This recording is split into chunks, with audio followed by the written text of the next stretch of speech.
Well. Ladies and gentlemen, we apologize. We have been having some technical problem here today, and that's one reason that you have that we couldn't come on. We have been having some technical problem, but we just did not want to cancel Friday.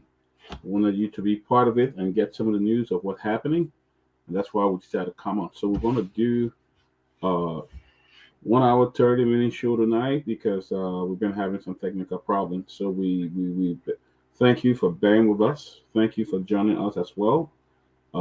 We are here. It's a lot happening in Liberia. If you follow, but let me begin by asking you guys again. By just in about a week and a half, it's going to be Christmas, and the guys who have made the sacrifices in Liberia. Uh, uh, uh, they have families, they have friends, they have been on this show from day one, from morning to night. They are here ensuring that we come on national radio in Liberia. They have been on the show, they've been working, making sure that we come on national radio. And we we are asking you to please, guys, help us. Just give them something to appreciate them. Something that we can help them. Uh, just to show appreciation. So we asking you anything you can give. You can send it to our Cash App. Let's help these guys. We want to show them to date. Uh, uh, uh, we have raised at least a small amount, and we're really hoping that you will be part of this to help us.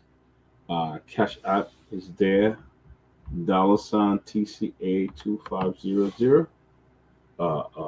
And if you want to, you can make a contribution to this. $TCA 2500. This is our Cash App. Uh, we have put it up, uh, asking you to join us in this quest to support our guys. Again, want to thank the guy in studio. They're still the been in studio. Can you imagine with the technical problem we were having here? They have been in studio waiting for us. Yes, Ruth, we had some technical problem. We all do. Uh, we just have to come on so you guys we don't have a blank show today, Ruth. We had to do it. We had some technical problem, but we had to do it, and we just came on. So we are everybody on this show. We work full time. Have to come from work, sit there, and do this show. And we love you guys. You guys are great people. You guys have helped us to keep this show going. It's true. We apologize that we came late, but sometimes it's just a whole lot to do. So that's why we just decide to you know we don't want a day to go, but we thank you. We thank you, guys. So as you make your way, share the show as you make your way. Uh, uh, uh, uh, make your way. Uh, uh, uh, make your way. Come on. We ask you to just share and let the people know the closing document is back on. So we wanted to do at least 1 hour 30 minutes just for our viewers. We didn't want to go off. We're just able to get back. So we say, hey, let's do this. But a lot happening in Liberia, guys, if you don't know. It's a lot happening. In fact, our traditional friend, the United States of America, have spoken. Uh, uh, they have cautioned both sides to respect the rule of law and for peaceful, to be peaceful as this whole saga continue. Again, we have one group, we have an illegal block, and then you have uh, uh, the legal block. Kofa block is a legal block. But then you have a justice minister who went to school, got all the law degree, is acting now uh, uh, uh, like he's Supreme Court interpreting opinions, the law, which is not good for our country. It's not good for our country at all. Good evening, Yvonne Davis. She's watching from Canada. I want to thank all of you guys. Let me emphasize that we will soon be in Christmas, and if we don't get the funds that we need, we can help our friends in Liberia, the guy who keep us going. We don't pay them. In fact, nobody get paid. And we're just doing this to bring this to you. So you know what it is to run this whole platform. But we are determined to make it happen. To keep it going. Nothing going to stop us. We'll keep the closing acumen going. Closing acumen will be great.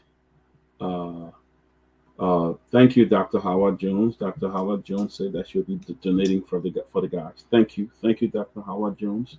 Sekou Fofana, he's joining us from Spain. Mozart Dennis is watching from Minnesota. It's just good to have everybody that is coming. I mean, sorry we're coming on late. I'm hoping the other panelists will join us. If not, we're going to have a show still, and we're going to have a couple of call. There's a brother in Norway who wants to join. I mean, yeah, he's a journalist from Norway. I might try to bring him. If you're watching, my friend, just write in the live feed that you ready to come on, and I will send you the link. A brother from Norway, who's watching. I know you've been trying to get in contact with me, and I've not been able to. But for the first 5 or 10 minutes, for the first few minutes, let me talk about our special Christmas giveaway to help the guys in Liberia. Nobody here will need it.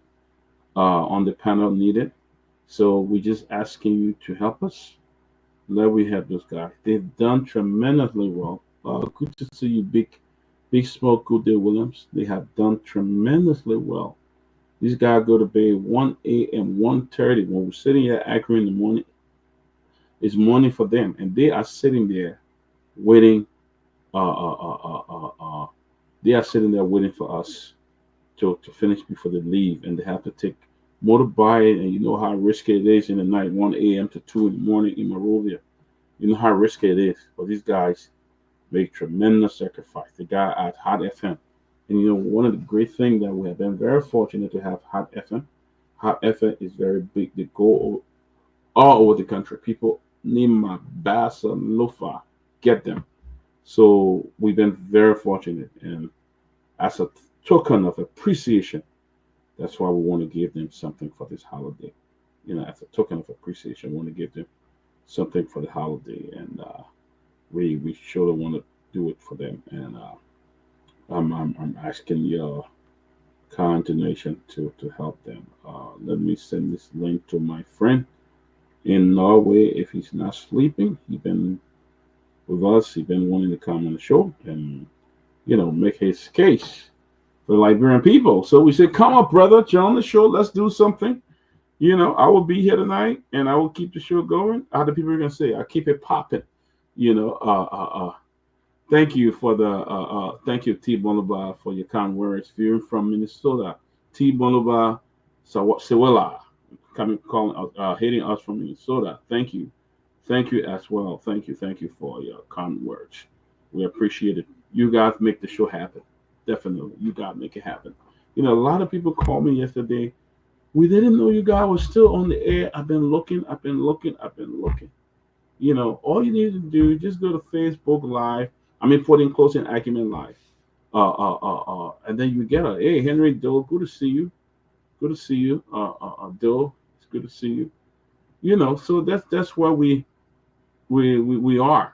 So as I don't want to forget this moment where we could help the guys in the studio. If you need to sell, we also have sell. We also have Cash App on the screen. It's the $ TCA 2500. So let me see what the guy in Norway. If you want to come on, I send the link. You can come on and make a debut. Let's talk about what's happening in Liberia. But guys, again, I want to focus uh, uh, uh, uh, uh, I want to focus on what's going to happen. Our traditional friend, the United States of America, have sent a strong message to the Liberian people. And I want to read what the United States Embassy said. What they said about what's going on in Liberia. They're asking both sides to exercise restraint, but they want to focus on the rule of law. The rule of law. Welcome, my brother Benjamin. Yes, somebody is calling us from all the way back. You see, I'm telling you, see how far Hot FM can go. As far as Bapulu, they can go. So these guys go all over the country. This is the biggest radio station. It goes all over the country. If you go to the studio, the tower alone. So we are very, very fortunate to have Hot FM where we are not paying. We don't pay the guys. We've been very fortunate. So what we want you to do, all we need to do, we just want to give the guidance something for the holiday. That's all we want you to do. We're not asking for much. You got 10, 20, the big people, 100, 200 bucks, anything you want to get. We will just wire it to Liberia. We'll make sure these guys have a good Christmas where they can take the family out for a special lunch, so that they can eat and stuff like that. That's why, so we want to do that for them. We want to make sure that we do that for them, and sometimes some of these guys may even need cell phone, like sometimes we'll send them a cell phone and things like that when they need it and stuff like that. Because if not for them, you won't hear the truth of what happened in Liberia. My friend, brother, Mr. Jonah, good to see you. Welcome. Yeah, good to see you, man. Another day. Yeah. Another day, brother. Another day. Yeah. We're having a little technical problem earlier, but we were able to get it done. So we didn't want to just go blank like that for the whole Right. day. I saw you guys when the show came up, but then Mm-hmm. my building was having a Christmas party for residents, so I had to run there, just do my little thing. I mean, Did you see? they are, yeah, they're still there, but when I look again and I saw the show, I said, oh well, hey, Yeah. let me come, No, we let didn't me want to come in. let our audience Right, down. Yeah. right. Uh, Myean Harris is watching from Boston, Massachusetts. Thank you, Myean Harris. I hope I'm right. I hope I got the right name. Mekime. Myean Harris. Thank you for watching. Peter Peter Scott Diakba. Diakba. Diakba. He's following from Bapulu County. Wow, beautiful. Thank you for watching, man. That's a long way. Thank you for watching. Uh, uh, Madri Chelsea Soiree. Uh, please tell the truth from FM to bring program on the radio cause not data. What Not does data.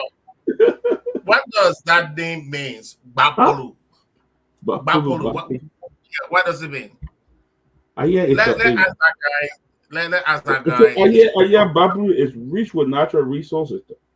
Yeah, but I hear, I would really like to know what that name really means. Bapolu. It must mean something. but yeah, I think Bapolu. so. That's how I'm very interested in knowing Yeah. if it were in Bassa, maybe I'll help you and tell you what it means, stuff like that in Bassa. A man from Bapolu, man, tell us what does Bapolu means?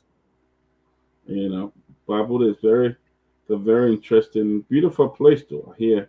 Yeah. Naturally, that's where the Senator Americana is from. Sophie Yeah. Blamo, welcome. Good to see you, Sophie. As you make your way, a lot of people keep telling me they can't get us. Some guy that I came on the Yes, show. sometimes you can. I can get a notification. Sometimes I can, but you will always have to go to your Facebook Mhm. and then change to that status where it says you want to receive the notification at all Yeah. times.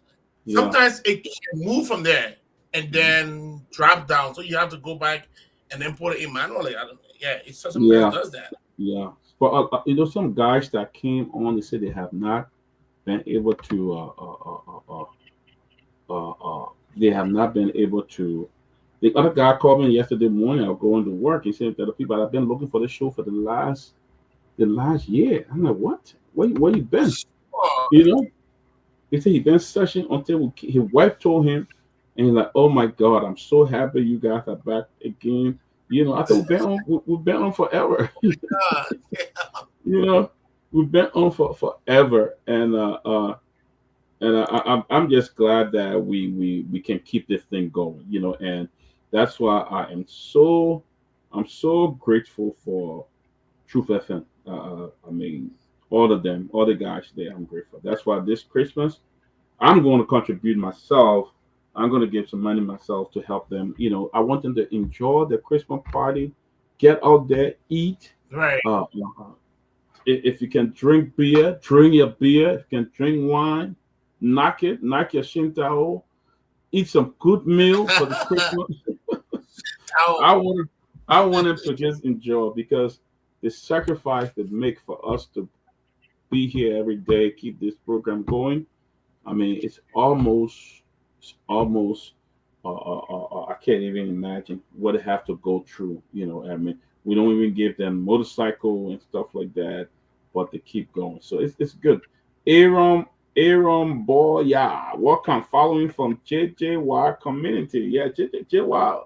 I remember JJY community. Wow, that's so. But yeah, guys, before we get into this hell of a talking tonight. Look, thank you for joining us, man. We love you guys. But don't forget, if you in the U.S., you want to give to our guys. Let's help our guys. Let's raise some money. We're going to be talking about this all through the show today. Let's raise some money. I mean, we haven't done too well. We only got $400. Our goal is to raise about 1,000 or more for these guys. yeah, that's not So we enough. want to raise at least 1,000 or more for these guys, and then we're going to just send everything to Liberia and let them have a blast for the Christmas. Christmas is time for fun. Nobody should be left out when it comes to having fun. Thank you, Silvanus Blamo.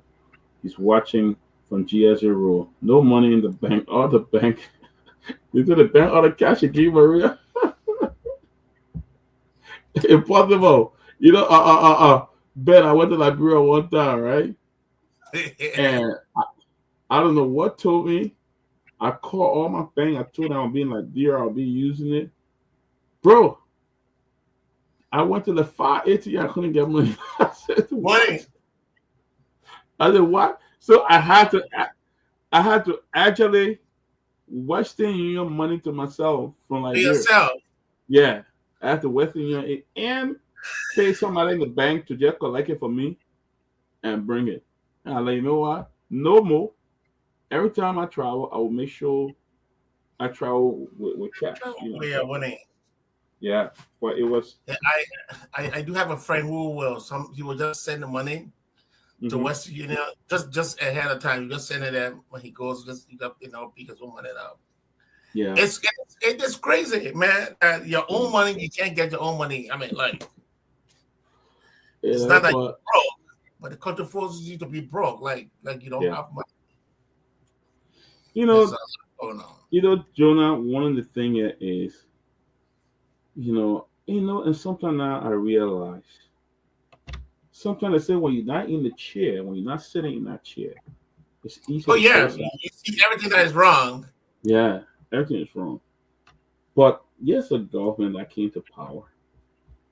I mean, for 6 years, they they knew everything. They had it. They had a solution. They had it. And see what is going on. Susan Pay, thank you for your message as well to remind me. Hey, you guys, Susan sent me a message to remind me you guys not coming on. Thank you, Susan. I mean, that's good looking out. And watching from Point Blanc community. Thank you, guys. Steve Nangwe. Abu, where you at? Abu, the controversial Abu Kamar. Where you at? Abu, I really been doing well defending the UP government here, though. You know, Abu been. Hey, Nora, good to see you. Good to see you, Nora. Samuel Ish. I do. Watching from Zubata, Texas Training Point. Yeah, Where's everybody, welcome, where's welcome. You know, Abu after that? so the guy is serious. Abu, oh yeah. I said no LRD and USD. Is that true? He said, I'm telling you. You know, people in Maria, they will get the information though. They'll get Yeah, the and information. during the season 2. Great what that. Instead of they trying to find money to put in the bank, they're fighting the poor speaker. Who's the legal that are manufacturing? But you know what Yeah, happened though? Then maybe that the money they took her and they were paying people a bill yep. maybe that the money they've been using.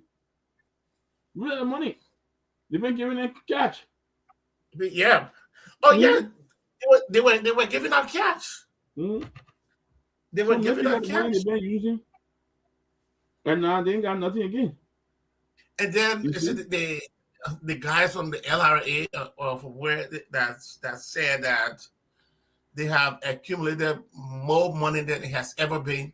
I just hate when Liberian government use these crazy statements like so what is the money you guys generated? Why is that being seen? But for them it just sounds good. Yeah. Oh, we collect more money. And you know it's not true. They don't know that. They know it's not true. They ain't collect more money. They in more debt. Even that domestic debt is so high. So I'm talking about even the other one, the billions of dollars they owe, but the domestic debt is very, very high. A lot of people complain that the government can't pay them. The government not paying the money. The government not doing nothing and stuff like that. They're not doing it. So I'm telling you, it's bad. You know, God, if you're watching and you want to join the show as we get into a heavy discussion, you're welcome. Inbox me. I'll send the link if you want to come on for the day so that we can start the show. But Jordan, let me start. Let's start. You know, again, guys, if you're just joining us, please don't forget that to help the guys in Liberia. Please, our guy in studio.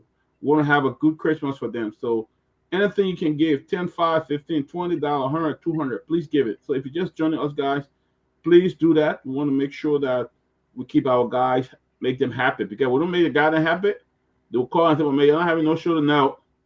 You know, and they've been very generous to us. We're not paying nobody. They've been very generous. But let me, Jordan, I want to begin by the U.S. Embassy statement here. I want to read it, what it says. They said the United States Embassy is monitoring the current situation on Capitol Hill. The United States wants to see Liberia political process play out peacefully and with respect for the rule of law. Liberians expect their leaders to uphold democracy and its practices, to include one that allow for open and transparent political process and peaceful debate. We charge all parties to maintain peace. It is important that the leaders show unity. Violence is never the answer, and it serves no one's interest. We strongly charge both sides to reach compromise so the important work of the legislature can continue for the Liberian people. Maintaining a democracy is never easy, and there will certainly be tough times. But the key is learning from the missteps and remaining steadfast in knowing there is no place nor benefit to resulting into violence. We remain confident that whatever difference political parties and individual politicians may have, they can come together to address them through direct and peaceful engagement for the good of the nation. So that's the statement by the United States government. My brother Jonah, I want you to chime in. What do you think of that statement issued by the United States government? So I think the statement is it's in the right place, but I would have thought maybe they would have gone a little farther. However, in diplomacy, usually people start at a low level, and there were a few things that I highlighted in that statement. The use of violence have been highlighted. I think probably 2 or 3 times in a letter. So what that tells me is that they are sensing this cloud that violence is also an option, that it could happen. So they are telling the nation is that, and they are telling the leaders, especially to the president, and look, you have to be, you got to be very careful here. You are the leader of this nation. Do not allow X, Y, Z to take this country to to where we all do not want it to go to. And if both sides again, and like we all know, both sides will not adhere to these cause, then the U.S. will have to come back with another statement to end to make a little higher than what they are saying now.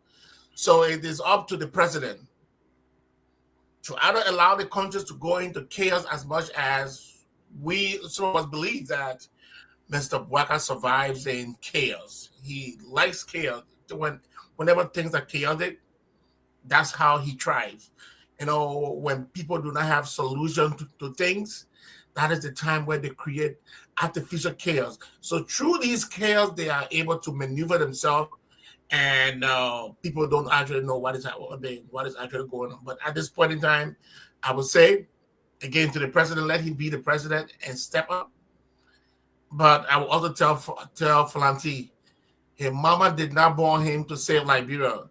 If Bwaka mom did not born him to save Liberia, it should not be for the sake of Liberia. It means all of us have a responsibility and not one person. And we cannot put that burden on one person to say, oh, you know what? Just resign for the sake of the country. If you can say it to Falanti, you should also be able to say that same thing to the other side and say, you know what, for the sake of Liberia, let the other side also give in. But until then, I just see that statement as the first move. And if both sides does not adhere to it, the U.S. will come with another statement. This time they will be warning their people and say, look, Liberia, it's not safe for you to go there at this time. But as of now, that's the first warning to both sides. I'll rest my case. Yes. Henry Doe, I did receive the test that you sent me. The test that you sent me. So you can go ahead and send your contribution. I did receive that text that you sent for the closing argument, the trial amount. So you can go ahead. Yes, the U.S. government, they talk about violence. Where we heard there was fire, and the other day at the Capitol, and there were other things, other violence that were going on, threat to the speaker life. The U.S. government talk about violence. The speaker did come out and say his life had been threatened, and he did come out to say that his security had been taken away. They said they're threatening him. Now, let me say this.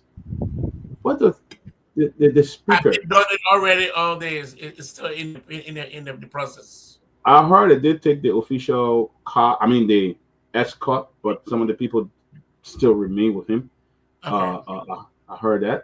But my question, my concern here is, I may be wrong. Okay, what does EPS have to do when the lawmakers are having issue among themselves? You jump there and threaten. You had the EPS director threatening him that if he didn't resign, we're going to pull his security away and stuff like that.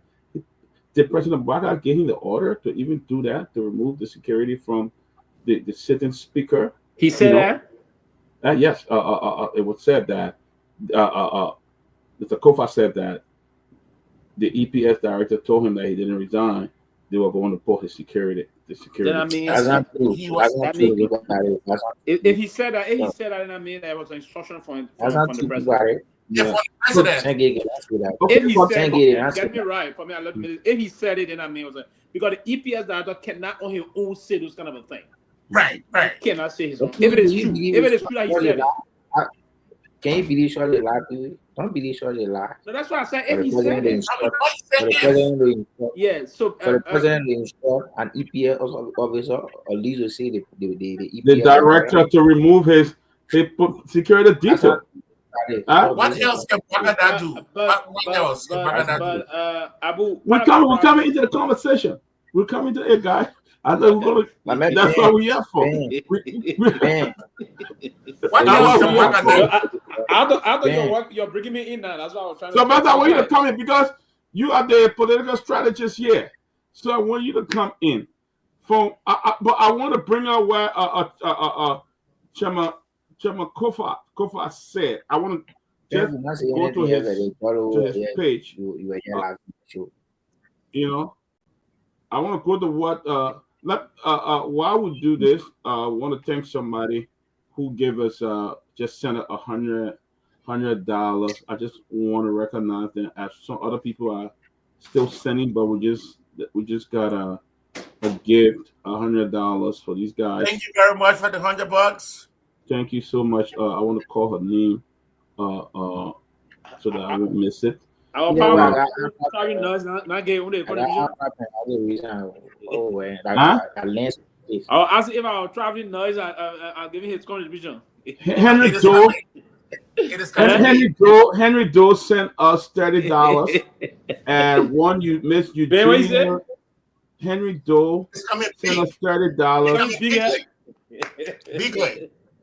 And Henry Doe and Eugenia Green sent $100. Thank you so much, That's guys. good. That's good. Thank you. So I will try to do my on money. I will try to roll money on money. If we do, we still how you can even do big thing, man. Tell the manager director to contribute. My man. Tell him say you should contribute. Don't say closing argument begging for money from. Don't say closing argument begging for money from the managing director. So we want. No. That's it. But you're right anyway. But okay. Anyway, I come in now? Somebody question it. Yeah, go ahead.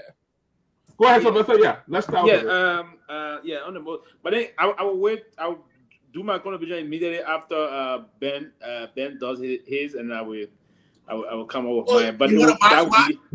Yeah, well, I said Pewee. That would be on the part of the new progressive. We do our own. That's the new progressive. Pewee. Progressive, man.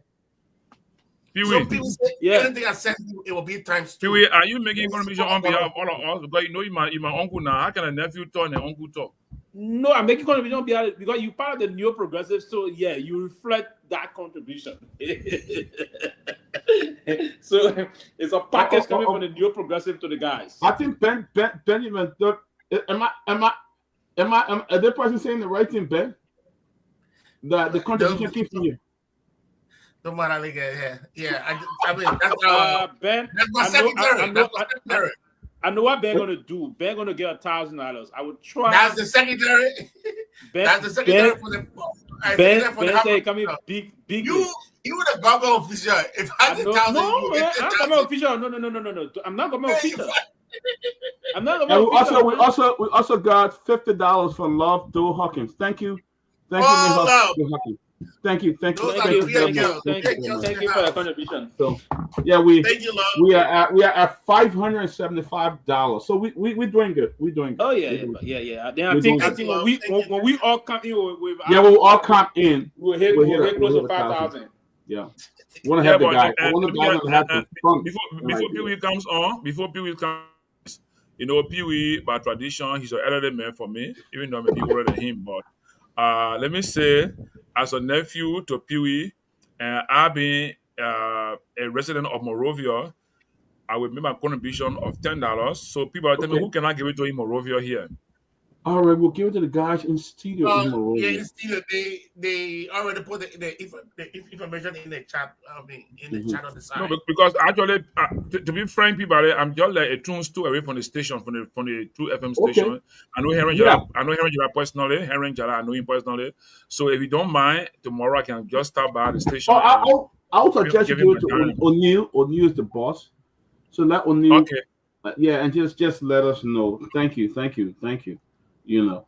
All right. Just let us know. Yeah, I mean, but we want to make sure that they have a. Abu is still trying to figure out. I was talking to his boss to see how much they were donate through Abu, but I mean, when I get Abu Hatta, man, I pick up, man. When I get Abu Hatta, man, I wouldn't stop me, man. Not easy in Morovia. I will go. Hey, talking to the boss. He said, "Get." They will go talk, but then they say, okay, I'm going to time. Like we're can talk. Yeah, but basically, it's a good thing to actually share with the guys during this festive season. I'm of the belief that that would be a very great thing. So we should put more time into this process, speed up it. If we can expedite the process to ensure that. But that people, when is the cutoff period to send to them? You know, to be honest, I won't get it there at least as early as next week because I don't want to send it last minute of time. Not saying that it's hard to even get money from the bank right now. Always like that Christmas, you know, people plenty go and get the money. It's difficult. So I want to ensure that we do it as early as next week so they can have sufficient time to pick up the money. That's all. Okay, next week Friday. Next week. No, we want to do it by next week Tuesday. Next week Friday. That's Pewee paid about. I didn't tell you what. No. I'm asking. I'm saying no. I'm not thinking pay. I pay myself. You better get paid next Friday. I pay myself.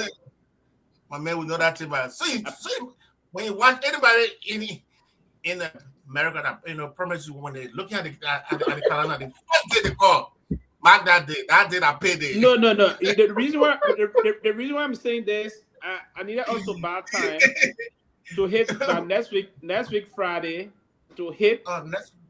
Next Friday the 20th. They were the 20th. Yeah. Yeah, the 19th is Thursday. Okay, and next Friday. Then we can send on the 19th. That people I will get more time to give to the guys on the 19th. Then everybody can make a contribution. Hopefully by Wednesday, then by the 19th, you go ahead. And because people that work 2 weeks, that's the free money there. That 1920 that the free money there. But then the one that come around, you the traveling there. You get paid every 2 weeks, right? No, so I get paid weekly. I don't get paid 2 weeks. Huh? When you're traveling, you get paid weekly. Oh, you get paid. You get paid weekly. So I mean, you're good. You get paid weekly. We don't get paid at all. Man, you get paid by. We don't. No, I don't get paid. People on a serious note. I think we should. No, Ben, I don't get paid. I'm not working. Latest Wednesday. I'm only gotta receive something from us. My goal with regards to access fund line from the bank and Washington Union and various places. So I would think that Wednesday should be the deadline. Don't worry, money will come. If you send money Christmas, either we'll get the money or we got people in the bank that record it. We'll get my goal is to get there by Wednesday. I don't want to. I don't like keeping people money though. There are people that Wednesday, as you said, that's Sunday, Wednesday. By Monday, for me, let me say this: I will make, I will give, on behalf of me and the New Progressive and my family, I will give that contribution come Monday, Tuesday. Okay. I'm gonna give that money on Tuesday, right? Because the reason why I'm delaying, I will even do it now. The reason why I'm delaying. Is it $500? You're gonna see. And beyond that, I committed something personally to the other Peking. The other Peking, like normally be there. The Peking is a high school student, right? Yeah. Hearing. I committed something personally to him, and I will give that, and then I will also do my side of contribution I did because I committed something to him already. That I think I can only be the street. I said I love his tone. He got a journalistic tone and the rest. But then you bring in company here. It should be donated. It should be donated. People today are on campus, so today are on you campus, man. I went to that campus. But man, when I walk around the campus, man, I walk around, man. I guess I was thinking about man, Pewee, man. I said, yeah, like people in the ring here, man. You ain't be accurate on campus. It was quiet. It was a quiet day, man. It was actually quiet, man. It was quiet yesterday. How students in there? No, quiet. It was quiet today. Today, no school not open yet, so it was just quiet and calm. And students are still open, right? Of course, it's open. I went in there and just Cleo still runs the place. I didn't see Cleo, but I saw one lady there, But actually, it was just I met with Prof. Clifford Young. Okay. Yeah, Ben, you're trying to say something. Ben, what you saying? Pewee, so here's my question. Why is it people that attend LU, people who pass through that, why is it is just something that part of all of them? Why? People are very verbose. Yeah, why? I don't know if it's a that tendency ingrained in the universities of liberal students, but have you seen one that doesn't use big English all the time? Have you seen one? But we see are using being the system. But listen, we learn book so it can reflect on us. That's the mark of that. If you want to say the thing, you want to philosophize in the way manner that will not. No, come on.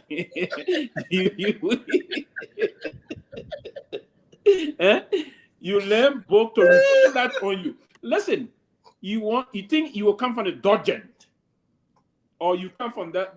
When I was doing political science, one of Professor Togar, we did a story about the allegory of the cave. It's a project analysis we did about the allegory of the cave.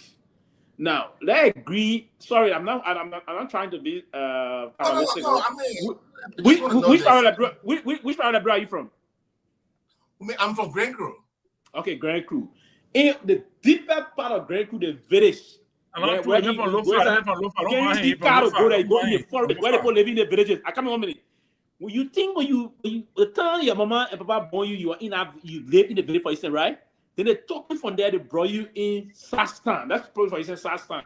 Then from Sastan, you went to elementary school, they brought you in Monrovia. Then you went to Torgbean or BWR or Gibson or MC. You gotta go to the University of Liberia. You think you'll still be the same way? They put out grow in our village. When you go there, you'll be the same. When you answer the question, you answer the question. No, we will not be the same, but I will have to communicate. Why you think will be the difference? Why will be the difference between you and them? It will be our education level, but guess what? Though, if I'm speaking above them and they're not understanding me, it's a waste of time. No, but again, no. Now you see, you missed the boat now. All of those who speak to here, all the audience will speak to here. Imagine most of them even go and attack us. They're right. They do read and write. We're not speaking above their limit. We're speaking with things, right? Their basic understanding, right? So you got everything wrong. So the basic thing I was trying to say to you, if you left from the cave and you came back, even if you return to the cave, you won't be like that. So we learn. We learn, our parents tell us to learn and set good example. That exemplary attitude should be exhibited time to time. That's not the process. It's not like say you see no. So listen, there was a time at the University of Liberia when you're there, there's a tendency, right? So they agree that we doing debate. Yeah, Johnny will say this to you. When I was at the University of Liberia, now we want to talk about debating. The way I normally used to sound, I don't sound this way now. I'm in we call it the macrocosm of the life society now, right?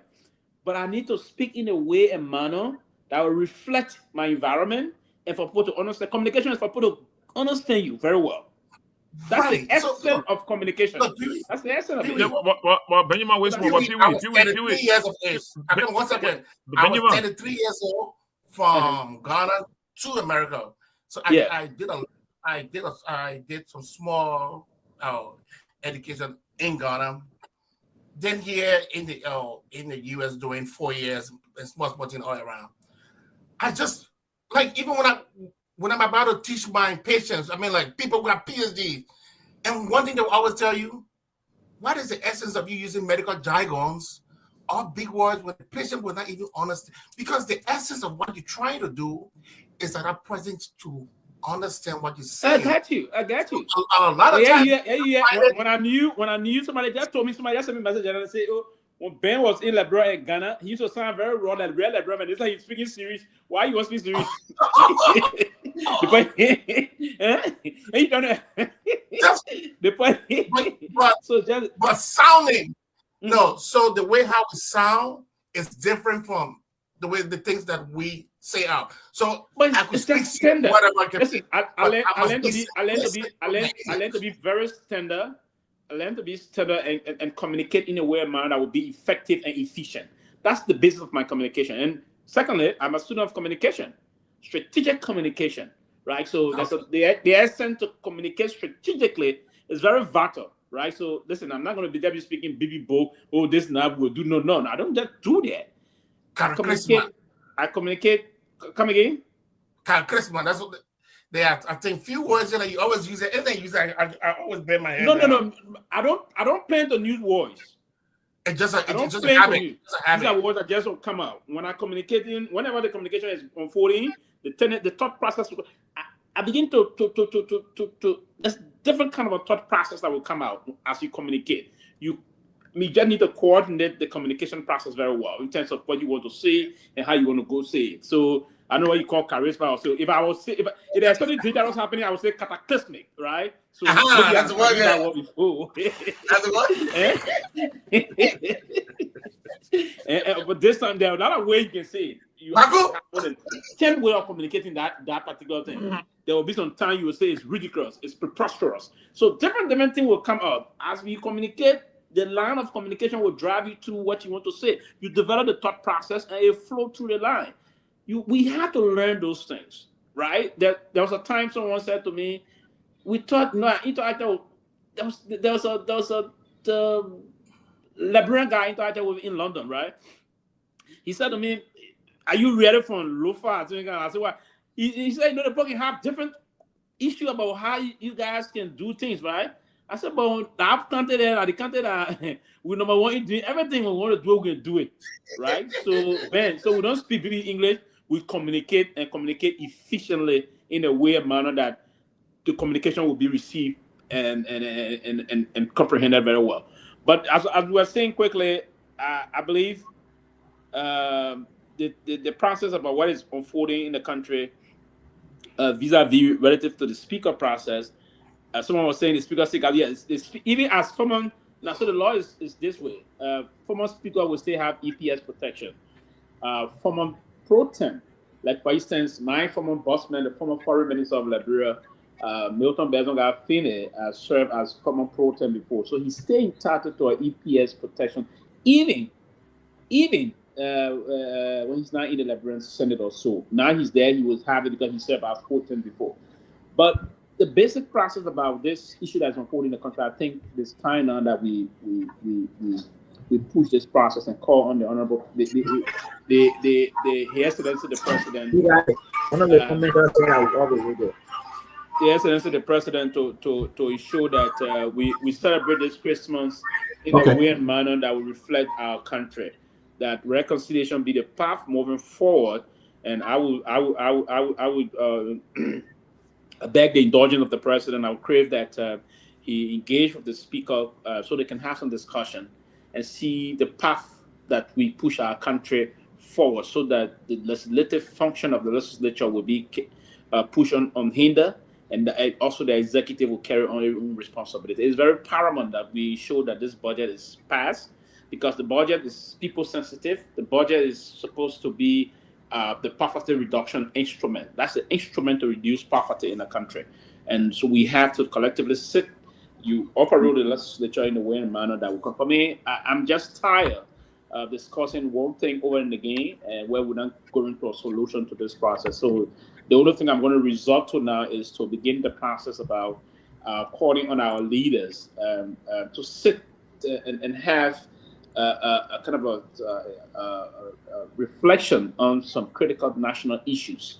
Those are issues that are paramount to our development process, that are paramount to alleviating poverty.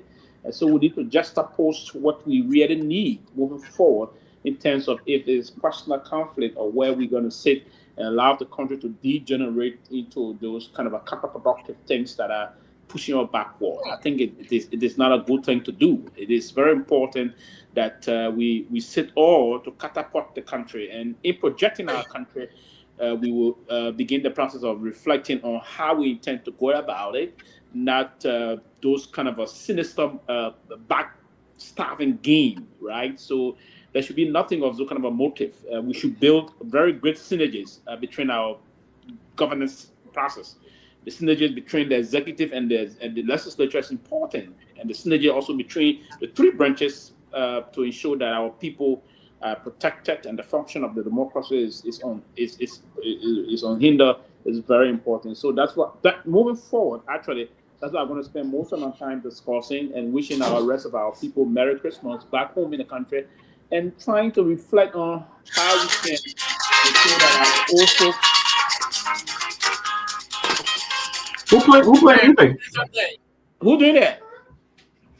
Where's his name? The bed for that Johnny. That Johnny, that UP people, they ain't get nothing to offer, so they have to distract.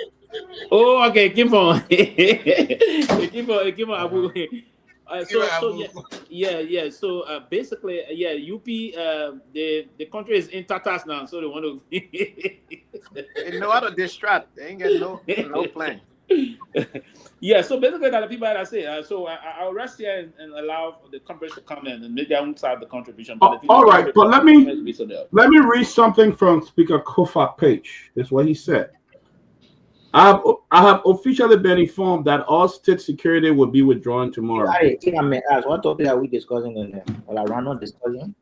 Listen, we're coming out. The first thing we're talking about here tonight is the American MSS statement. You read that statement today. All right. What, Abu? Thank you. You the first. Let me get with our man Johnny first. And then other guys speak. I'm doing something in the background. Huh? I'm doing something in the background. How long you tell I have boss to get it one money? You're being the fool all day for this. He on 5 different shows. The man working for that money. He on 5 different shows. So I'm not surprised. Why are we causing distraction on the show? I want to draw your attention to the statement by the U.S. government. Let's start with Johnny, then we can go to Abu, and then we go to our man Bill. But Johnny, you read his statement. What is your take on it? Look, let me say good evening to our Liberian followers on this platform. To be specific, I will not make a comment now on a U.S. government or U.S. embassy statement. This is because, I wouldn't make comment now on the statement made by U.S. embassy for reasons best known to me, and that's how far I can go. Maybe in subsequent time, I will, make comment based on other circumstances that may come, my way. So, but we can talk general. I will talk all matter regarding Liberia, in regards to the U.S. embassy statement. I would let the other colleagues go ahead with the statements while I go to, because today I've been very busy with a lot of meetings. I've been in like 4 different meetings since this morning, and so I didn't follow much with the U.S. embassy statement. And from where I work, if I should make any statement, I should make sure I understand the background. So let me stop here, let my colleagues speak, and eventually I will come back later. Thank you. All right. Abu, what do you make of the U.S. government statement today?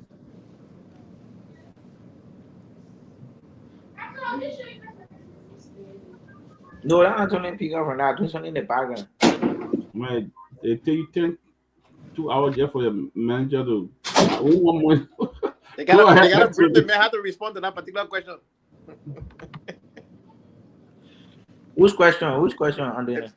They got. He has to receive You want a me? check and read for You want me to the speak on that? Which one of the question?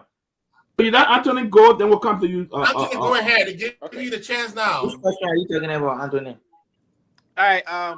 No, do you think Abu, you will come back and make a point? Good evening, everyone. All the panelists, good evening to you and our followers, listeners as well on the radio. Dr. Peabody, to be quite honest with you, that was a very strong statement from the United States Embassy near Monrovia. You know, it is quite, interesting that people who support the majority black will speak of rule of law. In the same token, they are disobeying Supreme Court ruling. They are undermining our Constitution, but yet will speak in the same voice of rule of law. The United States has been a parent nation to Liberia, whether you like it or not. If you look at Liberia in the diaspora, there are more Liberians in the United States than any part of the world outside of Liberia. The remittances that Liberians in the diaspora remit to Liberia, a bulk of it from the United States. Everything we do, even today, our AFL soldiers and other institutions were strengthened by the United States after the war. We have a deep tie with the United States. When there are situations, the first place we call the U.S. Embassy, the United States, all the different places. But here's what I want to say here. The president have competent lawyers, apart from the justice minister, including Kofi Woods, who is the national security head. Let's say the national security advisor to the president. For them to quote the Executive Law 22 as their reliance to support the opinion of the justice minister is very appalling. Look, if there's anything you can do in your country, the United States will stay out of it. Once you start violating the rule of law, Liberia is a signatory to a treaty of human rights and international law. So I don't know if they know about it and they're playing, Liberian will say, "Nyakan with it." We are not an ordinary country, even though our country is not developed for it to be compared to other nations, but Liberia has been around for a long time. A founding member of the United Nations. We cannot sit here and ignore the rule of law.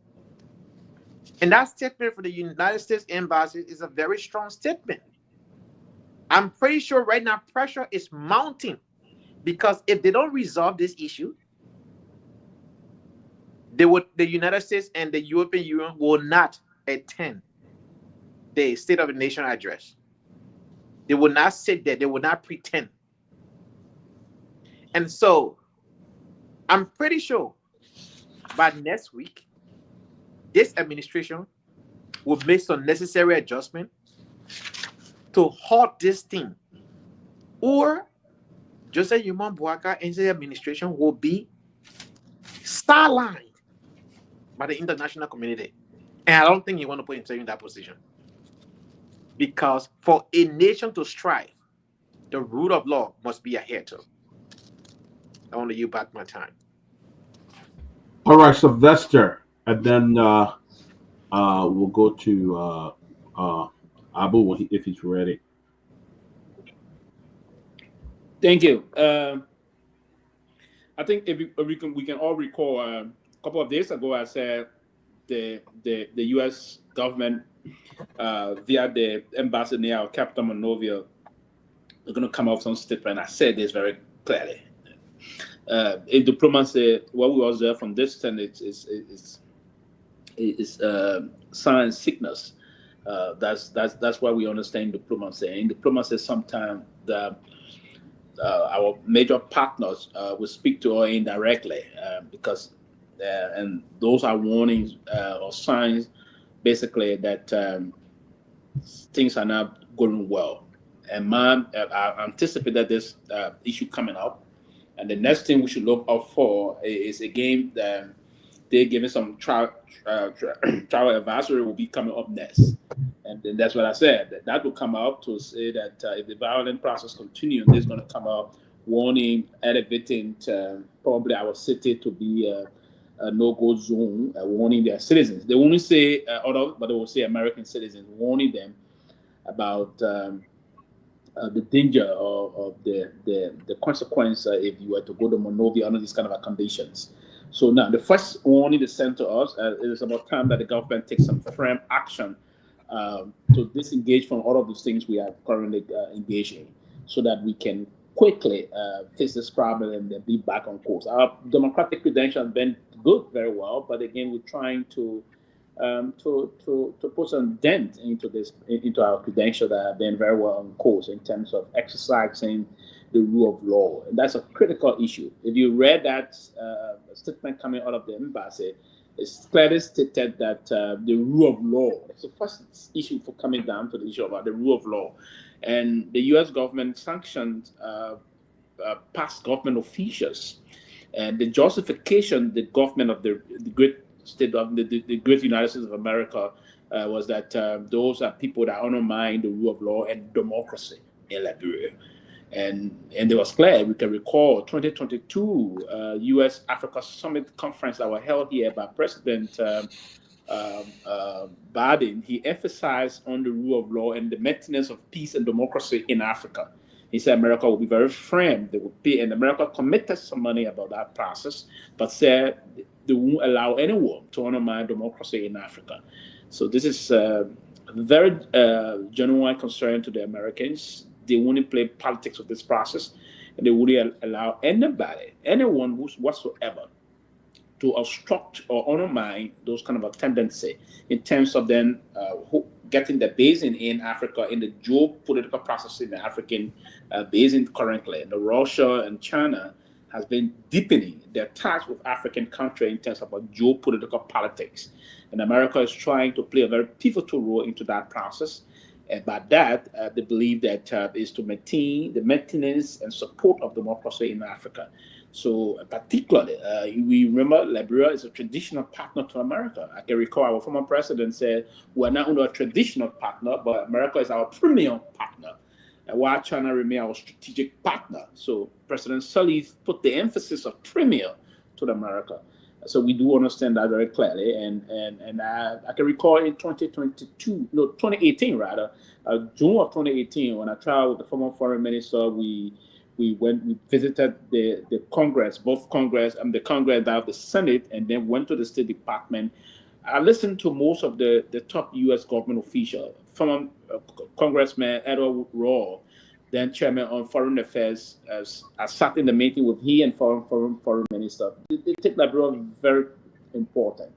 They believe the relationship that has subsisted for many decades. They don't overlook that. There was a congressman emphasizing the process about that. Also to the State Department. So all those things you will understand that America will take very important the relationship with Liberia. Nothing. I can remember the former Deputy Secretary of State Yamatoko, I'm not getting his name right now, but it's a Japanese American. He emphasized the amount this country has spent on Liberia. So nothing going to stop America from poking into our matters, because you put your mouth to where your money is, as they can say. There's no country around the world that has spent anything close to what America have done for us, and they try to maintain that peace. So my warning to those individuals involved into this process, they have to be very mindful that there are consequences coming from this thing. The warning started coming already. I wouldn't be surprised if folks are sanctioned for this process, because it's undermining the rule of law. I wouldn't be surprised. Trust me, that the people, they were arrested, but we should expect more coming on the most serious level. I'm expecting this.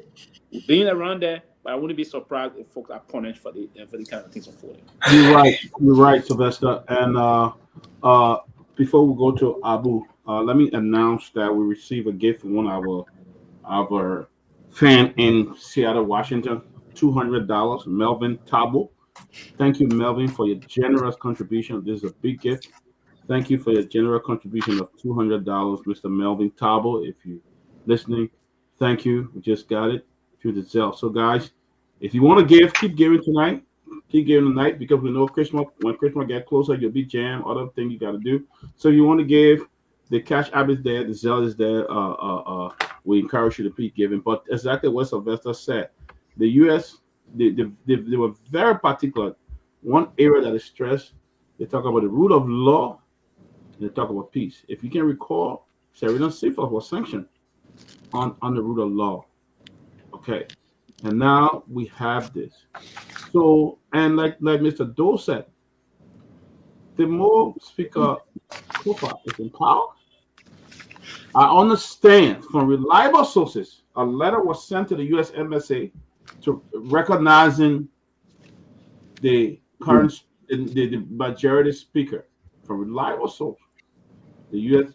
Embassy rejected that letter because they wanted them to recognize Nyenwolo Kone as the speaker. They sent a letter, and they wrote a letter. The U.S. Embassy sent it back. Folks, this thing is going to get nasty. It's going to get nasty.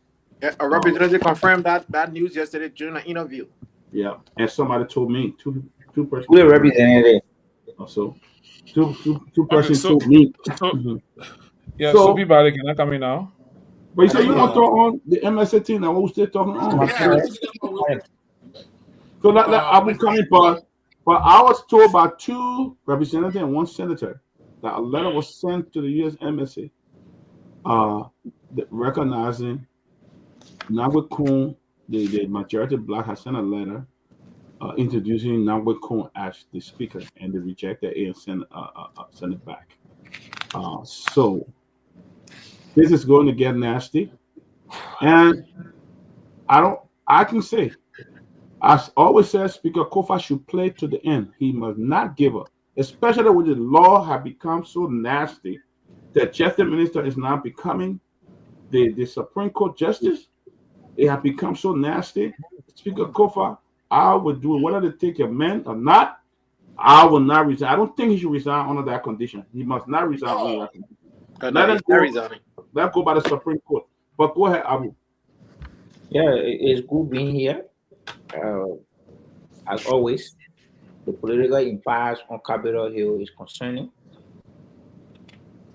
Every constitutional government must adhere to. It will be very insensitive on my part to not acknowledge the role America has played since the emergence of our country, Liberia. But it's equally fair to say that impeachment proceedings at the legislature cannot be carried on without politics. Legislative proceedings or impeachment proceedings are all political. Why is true that the embarrassed speaker, Funati Kofa, were, I think, a couple of months, according to him, I think in June, when you heard some of the colleagues were gathering signature to have him removed. Only because, according to him, he wants to audit the lower house. In my mind, it's not a bad decision, or it is not a bad decision to audit what you inherited or for somebody to account for that stewardship. But mind you be about it, the U.S. government, represented by the ambassador, I think Pewee is a foreign diplomat. Pewee is a former minister of foreign affairs. He will tell you that when an ambassador speak, the country speak.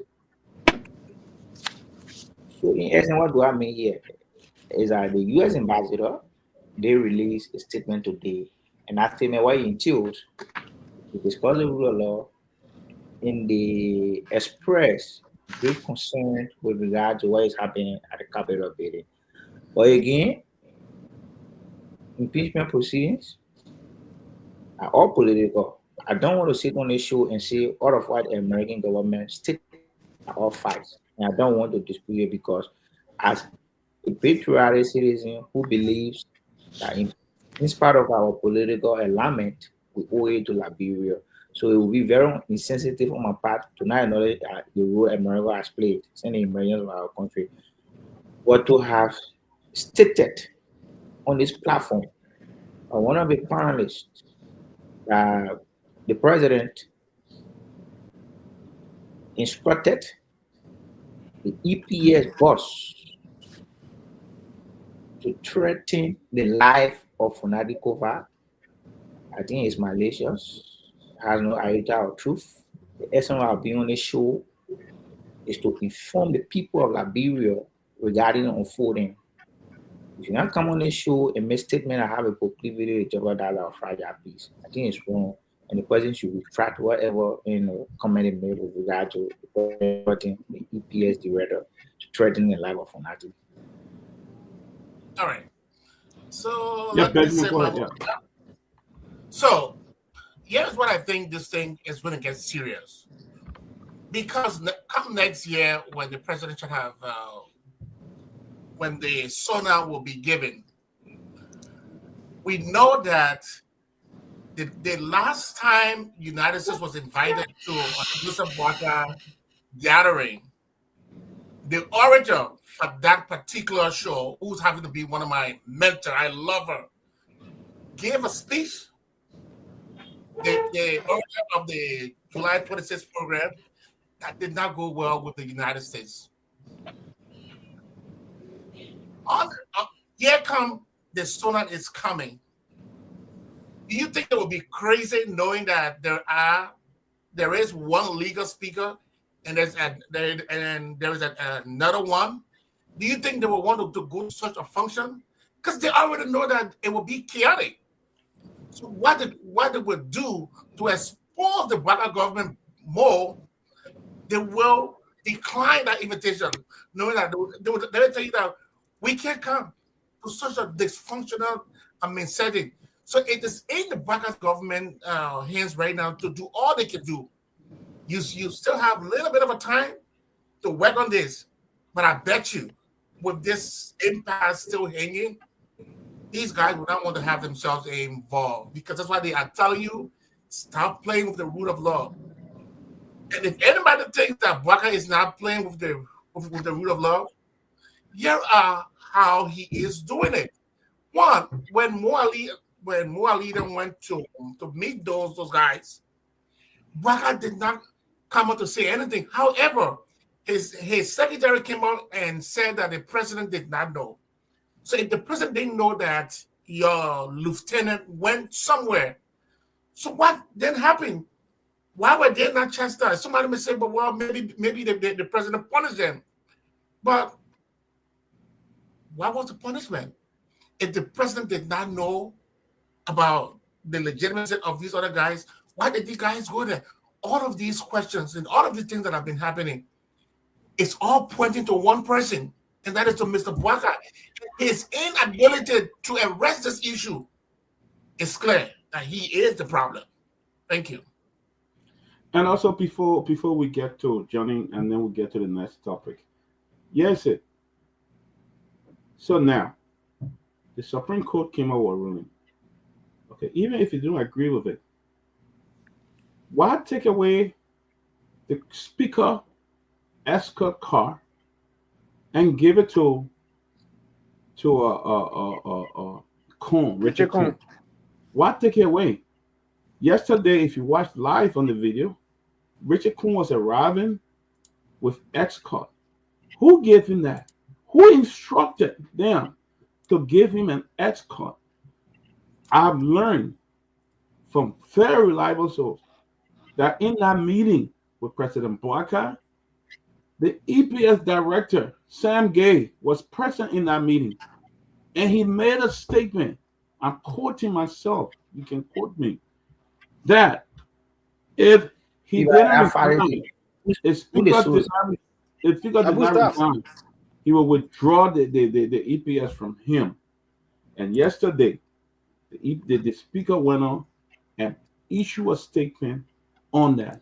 He was in that meeting with the president. So why would you go there? You got nothing to do with that unless your boss gave you instruction. You got nothing to do with that. Why would you sit in the meeting and try to intimidate the Speaker? So all those things, you cannot tell me the executive is not in knowing of this. That's why the USMSA respect the rule of law. Who are they speaking to? Who are they talking to? Okay? The rule of law. And then they say we want peace. They go there, they talk about peaceful, peaceful, peaceful. They emphasize in every democracy there will be some tough time, there will be difficulties, but you can also do that in a peaceful way. The Speaker came up to a week ago, a few days ago, that his life was threatened. They threatened to kill him. Okay. Then he came back again, said they threatened me to resign. Then he came back again, said they threatened to take away my car. And you telling me the executive is not aware of that? President Barker is not aware of that? Why would you tell the Speaker to resign? Isn't that something that should have been resolved among them? Why everybody can't go back into that chamber and vote? The both sides were together yesterday. Nobody could have a meeting because they did not have a quorum. They did not have a quorum. So everybody had to dissolve the meeting and go. So the USMSA is very clear. Look, when I was on Spoon, I made a statement. I said to Serena Sifo, he was on Spoon, and I told him, if you don't be careful, you're going to get in trouble to go on a sanction leave. I went to Liberia. Serena Sifo was sitting on the Boulevard Palace discussing how he would make comments. He made him to do community service right in Boulevard Palace, having breakfast. A lot of people around. I'm sitting on the other side of the restaurant, sitting there eating. He's talking loud. And then my friend kept calling me, kept saying, come meet Serena Smith. I said, I don't want to meet any solicitor that sit on breakfast table and talking about how he was putting on his case that have not even. I said, be careful. You're getting into trouble. And it didn't even end there. Serena Sifo was sanctioned. All right? The justice minister, whom we are all disappointed, he should have just stay out and let this play. The justice minister took over the role of the Supreme Court. Now, Kofa now had to fight again for a further build of information. The Supreme Court will not contradict themselves for what they came up with. They just make it clear. Oh, yeah. They will not contradict themselves. They're just going to make it clear. But what I'm saying is, can we not just follow law one time? So people got to get in because they don't want you. Can we not just put our feet down and say, this is the law, the Supreme Court has spoken? If we try to undermine the Supreme Court in this process like this, anybody can do anything in that country. And the international community can come and say, rule, law, and order. And that's why Liberia have always failed the MCC on the rule of law. We always feel that because it's in our interest to violate any law because it's in our interest. And what the Supreme Court did, honestly, for me, he should be fired, or the Supreme Court should disbar him. What I think, they should disbar him because it was this. He needs to be disbarred, not just fired. Yeah, he should be disbarred. But yeah, that's the topic.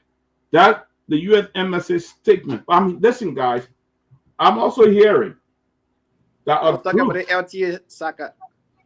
I'm also hearing there is a group. I don't have a lot of information. I'll try to get some information on LT, and maybe on Monday we can bring that. But what I'm hearing is there's a group that is planning a mass protest in Monrovia next week. Yes. You heard about that? Go ahead. Once again, AB Whale are also making a pitch today to anyone who supports this process, not just being a sedition, but a Liberian who believe that the Constitution is under attack, that our democracy is under attack, should show up on Tuesday and support the Constitution. That is also giving support to Speaker Kofa. Yes, Speaker Kofa also posted on his page that his security detail will be taken away from him, and other citizens are saying they're going to camp before his house and also at the Capitol building as well.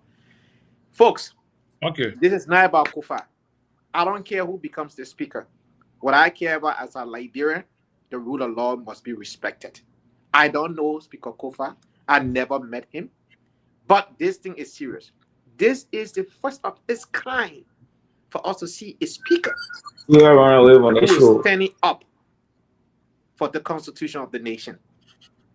And it is very important that every Liberian take this very serious. Because think about a man of a statue, Funati Kofa, who has money, who has power, is being treated this way. What will happen to the ordinary Liberian? Just think about it. Right. I also getting information here now that Bwaka and his associates have been meeting all day, but it's unclear what they were meeting for. But they also talk about, it's unclear, the concerned citizen of Liberia, they said would lead a mass protest on Tuesday, December 17th, which will continue until the Supreme Court opinion are respected and upheld. That's what I'm just getting from Liberia. So I understand they say the concerned citizen non-stop capital lockdown. This is this is what I'm hearing. So All right. So I'm getting this information. yeah. So Peabody, go ahead. Yeah, Peabody, thank you. So let me come in quick because I'm having technical challenges here back in Morovia. So I mean, I initially said I wouldn't speak much because for what I am, I need to have understanding of what is coming from the embassy. But look, let us know something. Our national budget normally is supported by U.S. government and other U.S. allies. And I have been involved with U.S.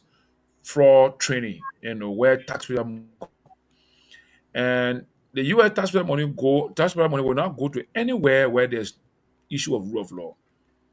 And that is why you see in their statement they emphasize the rule of law. So I want to caution my government to be aware of what is happening. And we know very well that our national budget needs support from the U.S. and its allies, the U.S., the EU, and other European countries. In as much as our legislature is not functioning constitutionally, we should not expect funding to our budget directly from the U.S. and its allies. Let's think about that. And I think that's why our government is thinking critically about the way things are happening right now. In the U.S. statement also, you see at the end of it, they talk about political peace and other things. They are looking at the CDC, in my view. That's my personal view. That's not U.S. Embassy statement. In my view, the CDC is a potential or most vibrant opposition party on the ground. Let's say that's a fact. And they have an issue already among themselves regarding Thomas Fowler issue and the leadership of CDC. And they also are concerned about CDC being a potential political force that could undermine the peace and stability based on their own internal division. So the embassy statement also warning CDC indirectly to do not allow this situation to take Liberia into any issue of violence. That's my opinion. That's my assessment of the letter of the communication from the U.S. Embassy. I'm not speaking for the U.S. Embassy. I'm speaking based on my understanding of what I read. But let's know this also, that in as much our legislature is now functioning under the constitutional arrangement of the Liberian government system, we should not expect any international support to our donor to our national budget.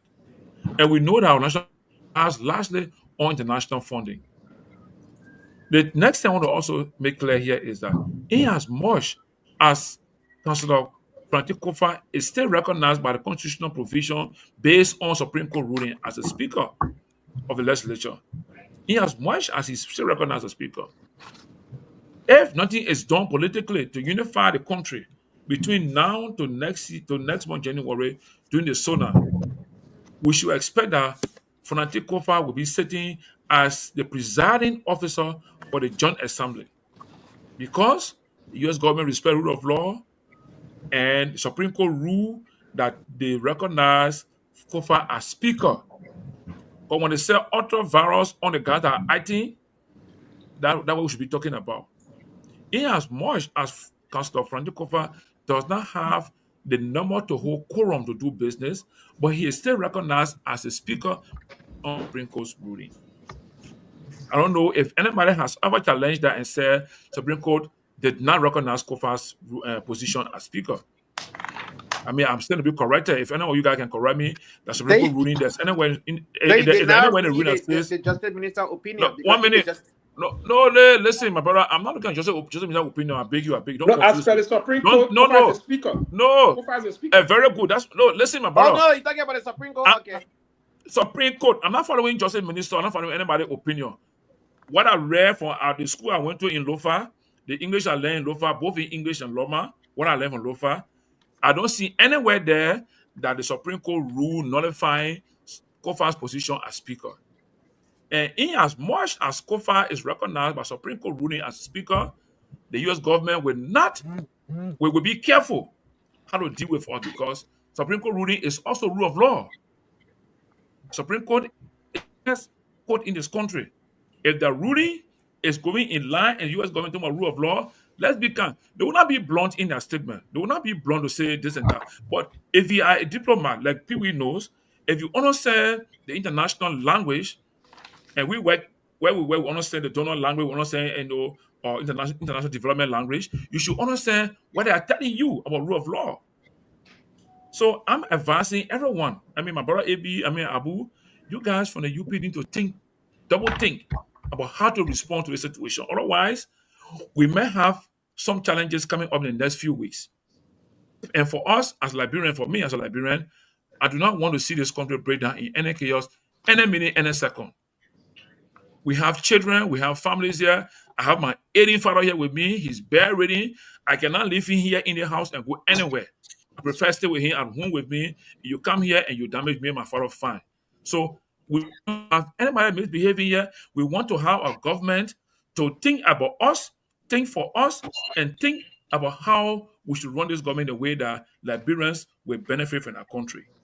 It's not a one-man action. It's everybody's benefit. So if COVID issue cannot be handled by the president and the government, and it goes to January, we should expect some issues. And again, I repeat before I close down, I don't think the U.S. government is allowed will contribute to our national budget if our legislative issues are not resolved. Thank you, and I pause here for a while. So, Abu, have you spoken? So then, what do we say with the Senate? Okay, the Senate had no fish to fry in that. The Senate reverted to what the new Supreme Court Justice also Twe, where he interpreted, they reverted to him and went ahead, technically ignoring Kofa, ignoring the Constitution. The Senate ignoring it, sitting there and said they agree with what he interpreted and they're going to follow it. You got it. How many times the U.S. government will come out to redirect some of our actions and some of our behavior? You got it. Let me come. Go ahead, Abu. I think the Supreme Court, the diction used by the Chief Justice, in my mind, she did not decode addiction to the public. What do I mean by that? The virus, as it was asserted by her, has been misinterpreted by folks from the legal field. What do I mean by that? There are folks who are lawyers. So the Justice Minister misinterpreted it, right? The Justice Minister misinterpreted. I didn't see that. I didn't see. No, that's right. But the Justice Minister spoke about it. He did one that didn't open his say something. Pewee, allow him to tie the rope around and then pull that rope. Let him get tied. Go ahead. I like that. Yeah, I come in. So, like I said earlier, the dictions used by the Chief Justice of the Supreme Court did not decode her message. What do I mean by that? There are people who have no legal understanding. There are people with no legal understanding will believe that the actions of the Supreme Court to have ruled in the impeachment saga of Onadikova, the justice ministers of our country, Minister Oswald Tuwel, and said the reason why which we have come today is to make our side clear, and that is to say, per his legal understanding, the law did not say, or the Supreme Court did not say, that the majority bloc is acting in isolation of the rules that governing the House of Representatives. Same with the Funati lawyers are saying that the law rules in favor of Funati. So that's why I said earlier, Pewee, I did not say the Justice Minister makes intervention. Per the Justice Minister opinion, they say that the court ruled and the ruling was not against the majority bloc. That's what the Justice Minister said. If you exempting the Justice Ministers, there are legal luminaries across Liberia, both are intellectual centers, on radios, on news, on electronic stuff, have said some of our numbers that did not favor Funati as he has been speculated in the public. Dr. Peabody, if I may. No, that's not trying to have to be like you. So, Okay. yeah, well, I'm a little confused. I want to agree with you that the Supreme, for the sake of the discussion, let's agree that the Supreme Court did not do a good job. Let's just agree, just for the sake of this conversation. No, you should agree. Okay, okay, I will agree that the Supreme Court did not do a good job. But you know how you mark a person who obeys the rule of law? Since the inception of this whole conflict, there is only one person that is going to where the law is, who is asking questions. The other people are not asking questions. It is only Funati who can go to the Supreme Court. They both parties. No. They found out they both parties. No, listen. They found out they both parties did appear at the court. Then they want to see redress. No, we don't have honor the court. No, that's not true. When children are fighting at home. That's true, man. Okay, let me finish. When people are fighting, did you look at the court? Did you read the Supreme Court paper? There is somebody who's there who is the complainant. It means the person who went there to complain. I bet you, since the inception, if I may ask you, what the court is there for? I think the court is there to mitigate conflict, right? I agree. I am laying a premise for something for you to understand, to see if you have people fighting. Let's test common sense and see who is trying to bring up to find a solution to a problem. And when you look at all of the court records, the only person you will see that as the plaintiff has been Kofa. So all Kofa is doing, Kofa is only asking questions. Hey, is this right? Am I in the right? Is there something wrong that I'm doing? When you respect the rule of law, that's what you do. Those are the tendencies of people who respect the rule of law. And he has always been doing that. On the other hand, it is the other guys who they put a stay order on, did not respect the stay order 2 times. Who did they put a stay order on? The majority bloc? Yes, twice. Can you substantiate a claim with valid record? Yes, I will. I will find it. We gotta move on now. We gotta move on. We can't. No, 1 minute. Benjamin. Benjamin, 1 minute, please, Benjamin. No, I want to support Ben 2 or 3 seconds. So, Abu, are you responding to Benjamin in a way that the UP supports the majority black in this situation? No, I didn't say that. In fact, the real masterminders beyond the removal of Kehleboe. No. But listen. Ben is bringing up issues that relate to how things are happening, and I see you speaking in defense of UP's action as though the issue Ben raising in my mind is induced by sentiment. Being sentimental. Because you just said the Supreme Court ruling says the majority bloc acted contrary to what the rule says, the rule that governs the House of Representatives. That's what he said. And according to people who are legal experts, they said the ruling did not state contrary to what he stated. That's my point. But I didn't even say that, Abu. What I said right now is that let's forget about everything that had happened. Let's look at two children fighting in the home, and one of those two is always going to the parent to find out as to what is happening. The other child is just stubborn. It's at home. The only time that child goes to the parents until the parent says, "Come." Basically put a first stay order, and when Flanty went back, it was lifted. The second stay order that he put on that said that they should return to status quo ante, that order has not been lifted yet, and it still went back. What disregard. No, but you have the displays are being just come and be. I won't look at it. It's very clear here that this government had disregard anything, any ruling from the Supreme Court. The majority blacks had disregard. This government. I want Sylvester to come in. That's not true, though. That's not true. If I can use my 30 seconds, Sylvester can come in, please. Yeah. Sylvester, if I may, please. Go ahead. Thank you. So, Yeah, Abu, go ahead. good. Does the opinion of a justice minister who happen to be the dean of the Supreme Court supersedes the decision of the Supreme Court? No, he's not a dean of the Supreme Court. As the minister, not dean of the cabinet, not the Supreme Court.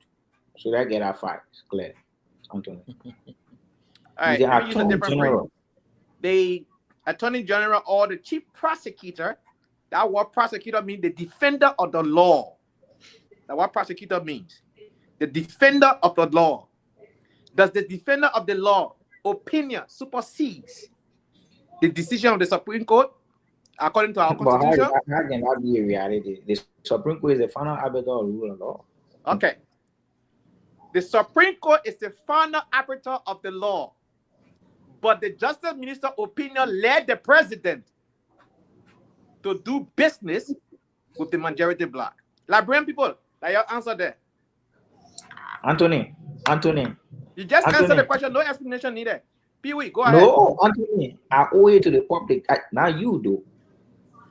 You asked me a question. I'm on an obligation to answer the question. But you already answered. No, I didn't. No, I didn't answer the way you wanted me to answer. You asked Who told you whether that? the Justice Minister. Listen, you asked as to whether the Justice Minister opinion surpassed the Supreme Court ruling. Isn't the question? And you answered that the Supreme Court. I said, well, how is that possible? Because the Supreme Court is the final arbiter.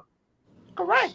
And the So Supreme Court then, why was the Supreme Court? Why the Justice Minister interpreting it, and then people are following what he's saying rather than what the Supreme Court did not say that the majority bloc acted contrary to what the law says. Okay, let me help you right there again. Let me help you so you can help the audience understand, right? Any action, any setting or action, who did the setting? Majority black did the setting. Who took actions? The majority black took action prior to Fanatikova going to the court. Hey, let's see. Hold on. Don't interrupt me. Let me finish talking. Then you can come in. Fanatikova did not go to the court when everything was fine.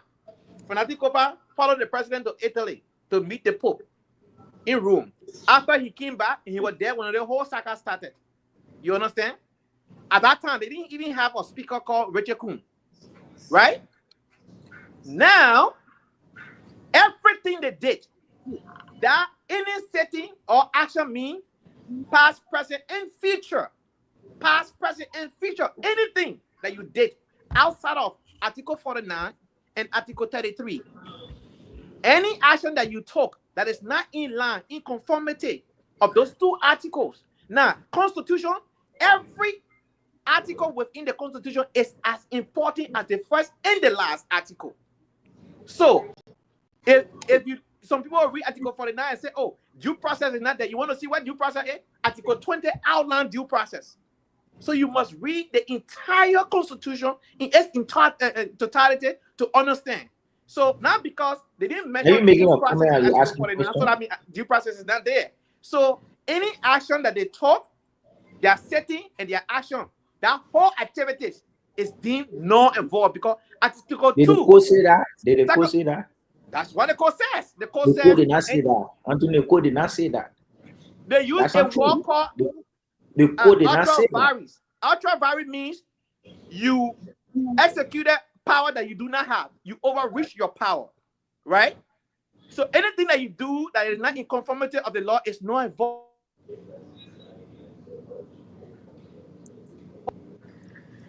Unfortunately, he left. No, I'm here. Somebody was calling my phone. Oh, he didn't conclude, Anthony. He did not conclude. So what I'm saying here, their action.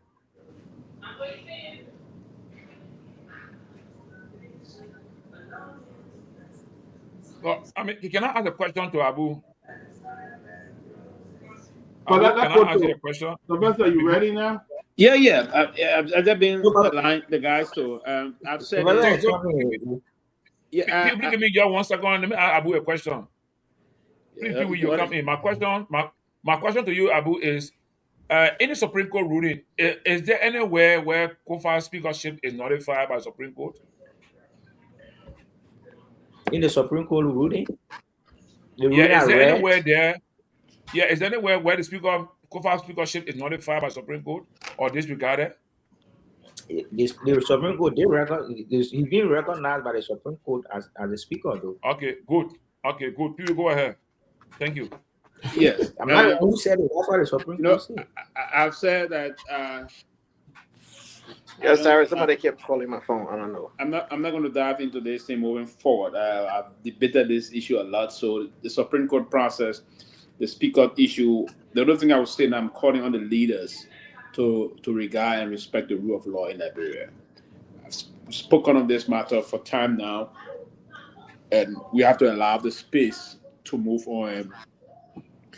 We won't be here to teach a bunch of responsible or honorable men to understand the law. To be an honorable person, you have to live in a kind of exemplary way. You have to set the example, right? So you need to be moving as per the tendency of democracy. So I think it is unfortunate that we time to time waste most of our time on this issue. But I believe that there will be some serious consequence coming. Folks will be reprimanded for this, or they will bear some punitive measures for the nonsense that they've done to the country. I think it is a waste of time, waste of taxpayer resources, the means of pillaging the resources of the country and allowing a bunch of irresponsible men and women that will go and say they are residing in one of the best hotels in the country, wasting taxpayer money in the need of removing a speaker that was elected legitimately by themselves.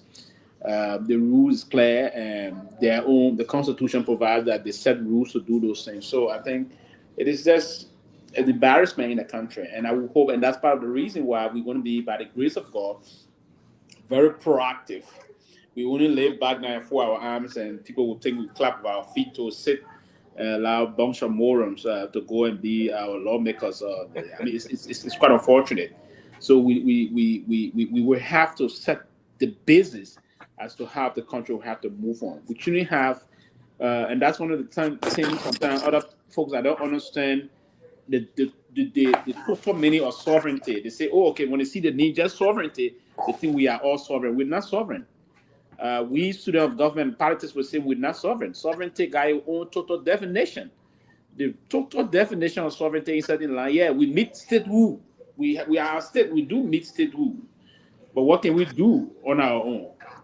So because if you are sovereign, you have to, the definition of sovereignty is where you do everything for yourself.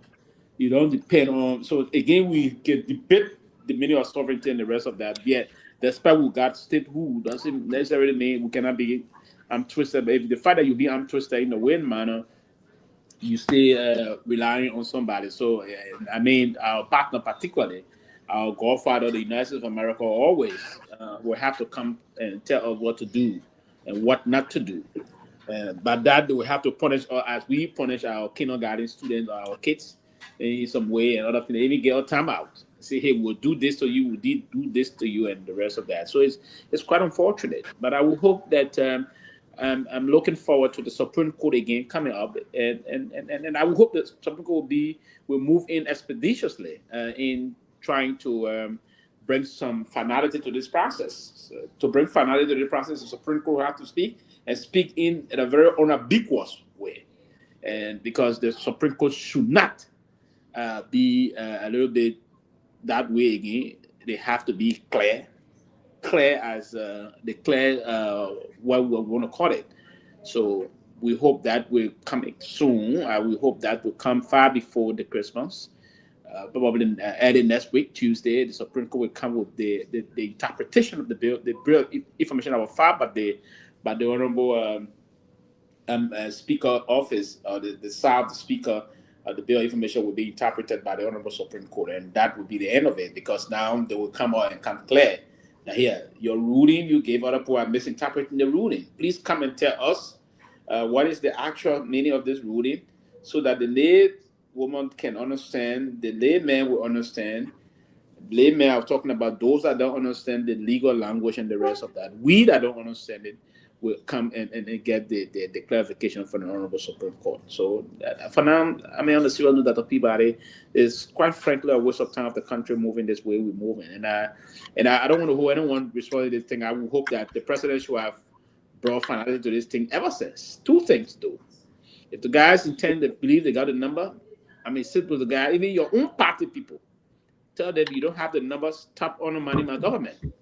Right? So it's just kind of unfortunate. But again, leadership, a true leader inspires and leads. That's it. The tendency of inspiring and leading is very effective. It is very paramount. But again, the country should not be in the kind of a dark days. We call on my own Uncle Joe. It's time that you take the mantle of authority as the CRC and head of states and head of government and president of our republic. Thank you. You know, it may sound like I'm being personal, but Uncle Joe probably don't have much energy to really. There's advisors around him are the one that are messing this all. I strongly believe President Boycott is able to do certain things, but the advisor, I mean, a guy like Kofi Woods, who's a lawyer, who will come up. I mean, he will be out there, Honorable Kofi Woods, Catholic Justice and Peace Commission, and moving all there. He's sitting right there with the president, and for this kind of decision to be coming out, and they're sitting there and will not advise the president. I mean, you telling the speaker, he said, let it play out. He said, if they come up today and they got the number, I will be the first to walk out of the door. Okay? What is wrong with just coming in and said, look, just do it the right way. If no way, I will get out and I would leave. What is wrong with that? That Justice Minister, because he want to be associate justice, he want to be the chief justice because she and then you got another year and then she's out. He want to be the chief justice, so he want to impress. So even if it comes to misinterpreting the Supreme Court opinion, he would do it because he wants Joe Barker to make him the next chief justice of the Republic of Liberia. So he will go and do that. But what I'm saying is, this is going to be a mess. Now we got a major protest. I'm hearing it's all over the place that is going to take place next week. You can't stop them from protesting. You can't stop the Liberian people. That's their right to protest, to assemble. You cannot stop them. They're going to be protesting next week. Okay. Now the whole thing going to turn into a mess. And I agree, and I stand with Speaker Kofa. He must not resign because that mess we do in Liberia got to stop. Rabbi, I'll bring it on shortly. That nonsense got to stop. Oh, for the people's sake. Oh, for God's sake. Oh, just leave it. That have made a lot of people gone unpunished. A lot of people A lot of lawbreakers in that country have gone unpunished because they, oh, well, just leave it. Just leave it. You know, if all y'all just give it, just leave it. What is more disgusting is that Senate. Dara Dillon, who used to call his Senate light, the money getting plenty now, all over on him. They're all sitting there voting for this kind of nonsense. They ignore the Supreme Court and following what this so-called candidate for Chief Justice when they interpreted. I believe he should be disbarred. When Supreme Court come up with that bill to interpret this over, I think he should be disbarred or he should be punished because that's a gross insubordination to the Supreme Court. But Robert, come on, I'll bring you on, guys. Guys, we got about 30 more minutes to go. So let's speed it up. Let's go. Listen, it's good to be on. It's a Friday. Getting ready to step out. Decided to just come on a little bit. Been following. But that Peabody, I'm exhausted by this topic. But here's one thing that have not exhausted me, which is the fact that Nati Kofa remains the legal and constitutional Speaker of the House of Representatives. That is a fact, and you know, I like what he said, and I like the way his office have responded to all of these political tactics to delegitimize him. The executive feels as though recording security details somehow delegitimizes his speakership. No. And the executive branch of government, again, must be reminded that these are all benefits that comes with being a speaker. And even though he is his benefits as a speaker are being taken away from him by political instructions, it does not have any bearing on him being the legitimate Speaker of the House of Representatives. You know, the most discouraging thing about all of what has happened is my disappointment in the fact that Joseph Boakai and his lieutenants have not led to the expectation, like my brother said yesterday. And he could not have been any clearer yesterday when he said what I expected. On every level, I expected some sort of disappointment on my end.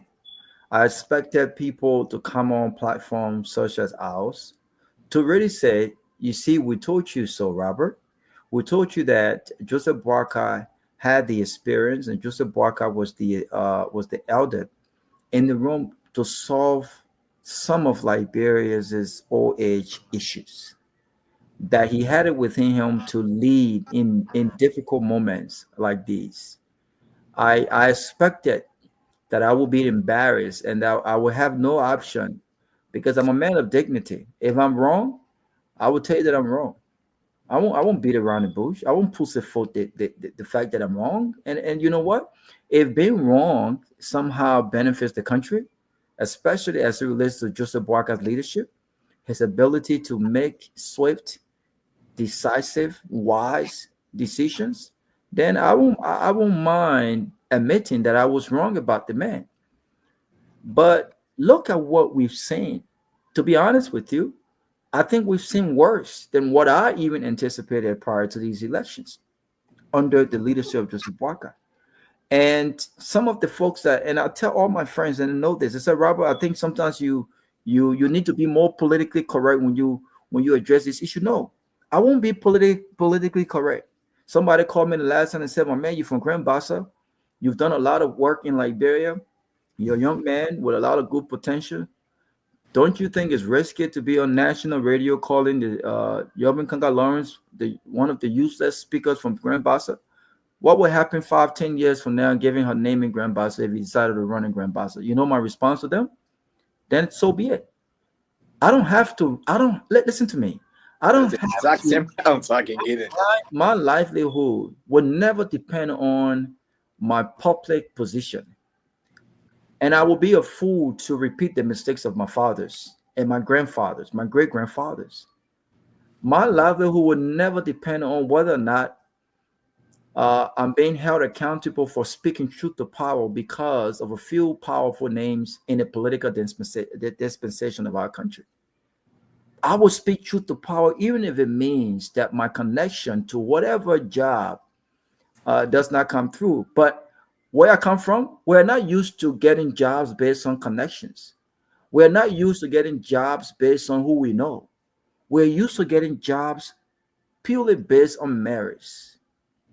Based on merits. What we bring to the table academically, what we bring to the table practically, and our experience. That's what I do know. And if I ever will return to Liberia, you'll be a fool to think that I will return to Liberia depending on Liberian jobs. But we must be honest. And I wasn't saying that she's useless. No. In terms of results, I always tell my managers, in corporate America, efforts are good. You work hard, yeah. You work hard. Your efforts will never go unnoticed. But efforts are not enough when it comes to where you go 5, 2, 3 years from now. What will count on your resume is results. What does your books look like? What your employees, what your staff think of you? What the company, what have you done? What the owners think of you? Have you met budget every month? Did you meet your budget at the end of the year? These are things that we think about when it comes to where we go next. And so I say all of this to say, we as a country have got to come to a place where we are speaking truth to power, not thinking about ourselves and our connections. If my honesty, affects you or rub you the wrong way, then I'm sorry. We can't be cool then. We can't be buddies then. If that's the case, I'm sorry. But what is happening, what has unfolded in our country is a disgrace to our country. And it's as a result of the kind of decisions we made as Liberians, the caliber of folks we've elected. Look at the House of Representatives, gentlemen. Look at the people that are supposed to be the true representation of our people. I'm sorry, they are amongst the least sophisticated when it comes to the best of the best. And it's not always about education. It's about decency sometimes. It's about being a decent human being. It's about being patriotic. It's about understanding the basis of your core responsibility. It's about understanding the law. It's about doing the right thing regardless of who's watching. It's about doing what's right, not for your belly, but in the interest of your country. And worst of all, these guys does not have none of these qualities. And worst of all, they are dummies. Listen to them speak. Listen to them speak. They are dummies. They are amongst the least. They are what we call in Liberia the fisi. These guys are fisi. We have put all of the experienced players on the bench. The players that are supposed to give us results, they have it within them to give us results. They will defeat any team in this world, in the region. We have them on the bench. But we have fisi as regular starters in our country. It's embarrassing. But this is who we are. And so that, I heard you talk about the U.S. Embassy statement. The U.S. Embassy will never recognize an unconstitutional fisi man like Richard Cohn. Man does not even know his left from the right hand. You expect that man? The U.S. will not. And this is an encouragement to fanatical and for those of you who think that this is about politics, no, it's not. Bravo, if I may ask, why you asking you to determine to know somebody, to detect somebody does not know that right from that left? Well, you couldn't see. Look at the video. But you couldn't see Look at the video. I didn't make this up, Abu. I'm not making anything up. I'm not saying he doesn't know his left and right. Show the left and the right. Well, look at the video that you guys shared. The man even know which hand he was getting the so-called. What hand did he put up? What hand is required to be up when you are doing your swearing ceremony? Is this not elementary, Abu? Are you not embarrassed to even ask this question? You basically highlighted what I just said. You should be embarrassed to even ask such a question, Abu, on national TV. You know what I'm saying? This is absurd. What we are doing to our country is complete absurdity, and we sit there because of politics and political affiliation, and we back wrong. If you have the 49 required to remove the speaker, what are you afraid of? Go to the main chamber, put your causes on the floor to plenary, and the speaker recuses himself, allow him due process, let him answer to the charges against him. You test the strength of your vote, you vote 49, and he's out of there. Why is this such a difficult process? Why? It's because it just been planned. Look, Robert, when they happen, they will lose. I'm sure President Barker was in the know-how. That's why they planned it. I will invite him to Italy, and you guys, if Marvin Cole had not taken that step to ensure that building was locked, that would have been a done deal. That was going to be it. That would have been a done deal. Why he did sitting and dining with President? See how wicked folks can be.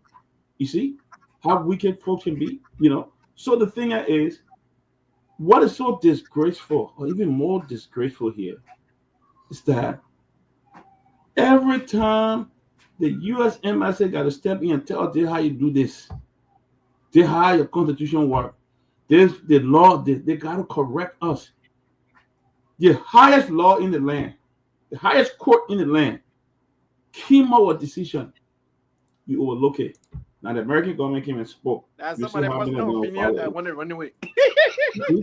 Listen, let me lay on this note, huh? Listen, you have how old is he now? 81 or 82? Because some people think he's 87. How old is he now? What 81? 92. Abu, how old is Joseph Barker? How old is Joseph Barker? I think it's clear. We shouldn't be asking that. I think it's clear. The man's 80 years this year. He's 80 years old. Okay. That guy gave it 80. Yeah, okay, 80 years old. 80 years. And I want to like 14 years. But that I want to buttress what President Barker said that birthday is 80 years birthday last month. Yeah, 80 years old. God, let's speed it up. We just got 15 minutes to go. Yeah, 80 years old. But I want to buttress what Dr. Peabody just said. The oldest president in the history of our country. Yep. The most experienced president in the history. The most sophisticated president. He's been in public service for all these years. He's been in public service for all these years. And imagine the democracy such as Liberia to have the oldest of everything you can think of, sophistication. And he is the oldest man ever that have been broke. The oldest politician who have lived on loan. And then suddenly he's rich. He is giving $50,000 check. The oldest of everything. But yet is still Abu. Y'all mute Abu Lama. Yet is still Abu. He gotta be very wealthy. Yet is still Abu. He's been told by the U.S. government, the U.S. embassy in Monrovia, that what is happening in the country is not being guided by the rule of law. It tells you who Joseph Boakai is, and I have no doubt that Joseph Boakai will go down in the history of Liberia as the worst president ever. Thank you. Look, gentlemen. Look. Let me say this. We just been told that we can go at least 30 minutes, so we'll leave at 8:30. So that's not. Oh, okay, cool. That's at 8:30 to this Friday. You know, I sure Raul know what I'm talking about. To this Friday. D Galabad is tearing up right now. Yeah, but look, yeah, it's it.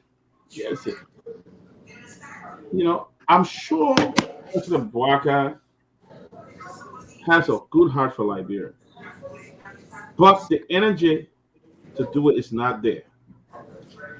I made a statement here yesterday. Okay, I'm 51 years old.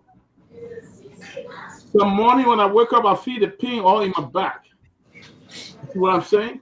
Some days I get overwhelmed with tasks for my kids. Preaching to the choir.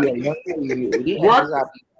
I don't exercise. I want to know who run a lot. I run every week. Every week I run. I exercise a lot. Exercise than you. Hey, y'all mute this man microphone. So I said this. I don't hit him. But honestly, President Boga is just too old to rule that country. He can't do it. I mean, he's a good man. He got good heart for the country. But he's just too old to make decisions. He can't make we got Joe Biden. Joe Biden is 82. I mean, that's okay, but I want to make Joe Biden 82. He ruling America. Because America got a correct system. Joe Biden, you know, yeah, Boga for them one day. Joe Biden health plan. Have you seen Joe Biden health plan, Sylvester? Have you seen his health plan? Does Boga have a health plan? Has he ever had a health plan? No, that's the issue. The issue with the age. No, I don't have issue with age. I respect all age. It is very important. Health matters. Guys. I just give you an example. Joe Biden is the president of America. He's performing well. Joe Biden came to the Supreme Court. That show he still got the energy to think to be very better. Yeah. I would agree with you on that. Please, man. Yeah. And Peabody and Peabody, please. I'm actually out of power. I will be going off shortly. So let me get my last statement so I can. Okay, of course. Joe Biden said I got covering all over my rear. That what is that? But you don't come here, Johnny. Johnny, you not far from the president. Hold on, you not get current. They ain't get current. Where you live? Yeah, I live Dupo Road, right around the president Baptist church. Yeah, so I mean, my friend, let me just say this. Go ahead. No, listen, Abu. Let's be sincere. I don't expect any government, even if my leadership have won, to get like bring people 100% current in the situation we find. So let us low light and also by making false story. But let me go to the issue. This in the capital city, but no, about the Europa. No, listen, Abu. To speak like the government, one man I'm beginning to appreciate right now, right, for the way he been doing the government is Mo Ali and Water and Sewer. Because at my home in Pinsville, listen, don't clap now. I mean, stop that to me. No,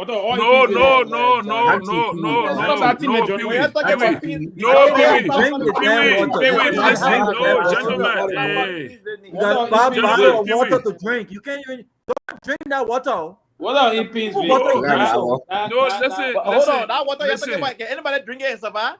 No, it's not happening. No, listen, please. The water I don't listen. I don't drink the water, right? I don't drink it. 3 times a year. No, now you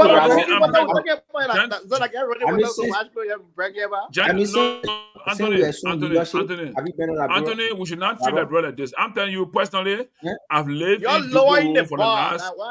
The main guy said the brother No. Listen. We have to appreciate what we getting right. Listen, no. Let me friend at Water and Sewer. I will tell you Water and Sewer right now for me. My brother, listen. Give me a chance. No, listen, gentlemen. Let me be clear with you guys, right? The one person I want to appreciate in the government is Mo Ali. Your friend Mo Ali, you want to appreciate? You're talking about the one person. I don't even know him. I don't even know Mo Ali as a friend. But Johnny, if you praise Mo Ali, you gotta look at Mo Ali. That's a company 11 months. Listen now, listen, bro. Look, Anthony. Yes, I've lived in Dupo Road. Listen, okay, you give me a few seconds, let me close now. I've lived in Dupo Road for the last 15 plus years. I know how water system have been in Dupo Road. Oh. The LEC now, the fire prince give up. No, the LEC that Jallah was talking about, like all over Liberia now, that is there. No, the water system. No, but the player gave on Jallah yesterday. He said they can't count how many jobs have been created. It's so hard to count how many jobs have been created. They can't count. They got no database of how many jobs they are created. I left the show yesterday. George will say anything. Nobody gonna drink that water. You can drink that water. What's the essence of water? You can't even drink it. Abu, I'm always in Nigeria. I got a call. I got a call from somebody. I said, Siri, Abu, you take a call from somebody real quick. Let's take a call from somebody real quick, and then we'll get back our conversation. Go ahead. Yeah, Dad. Thank you very much, man. Let me say good evening to all of the. Who is that? This is Abraham Conant, man. Calling from New Jersey. Great show, guys. Let me commend your effort, man. Abu, why are you laughing? You guys are playing your part. There are two things I really want to talk about real quick, Dad. I think I tried early on with regards to the issue about the rule of law. And when you go back and look on the MCC scorecard, you're going to see that the CDC government passed the rule of law in succession, in fact. It is this government that have plotted out that trend for Liberia. That's one. You can go back and look at the MCC scorecard. Two, that people are taking this to be lightly. You have a group of guys that have decided to disenfranchise 7 or 8 constituencies of the Republic of Liberia by brazenly having the audacity and the temerity to say they're suspending indefinitely their representations. When in fact you have the budget of the Republic being deliberated, wherein those constituencies' interests are supposed to be protected as per their own rule. The Ways and Means Committee, every member of the 73 districts of the Republic of Liberia needs to be represented on the Ways and Means Committee. And you having a representation suspended indefinitely. Even although I would classify illegal, but to even get that thought that is something that tells a lot about the irresponsibility of the Samuel Togar and the Richard Cohn group over there. Because if you're going to have the budget period and use that opportunity, you say, oh, this district, mind you, every district there is represented by the representative. He's going there to speak for thousands of Liberians for each of those districts. And you even don't have the moral compulsion to say, oh, this is the interest of these various districts, so we got to treat it with respect amidst chaos. When you say, oh, you're going to sit there, and you don't come to work, but we'll make decisions for you. That's how much greedy and irresponsible these guys are. And the president, who happens to be the arrowhead, is not even factoring in those responsibilities. So that I didn't want to raise that, and that should be part of this core. That it's not just about Speaker Kufa, but what's about those very districts that you're talking about suspending their representations? I want to take this opportunity to urge all of those very districts to join the protests because they have been disenfranchised. That they should govern out all of their resources and join that protest forcefully to register that displeasure about what is transpiring at that Capitol building. Thank you. But again, Dad, thanks for the time, and I appreciate it. Thank you. Abraham raised a very good point that we didn't even touch on. You got an illegal group now going and suspending 7 lawmakers. Suspending them and extending as far as their salaries. They will not get the salary. They will not get the. What is wrong with these guys?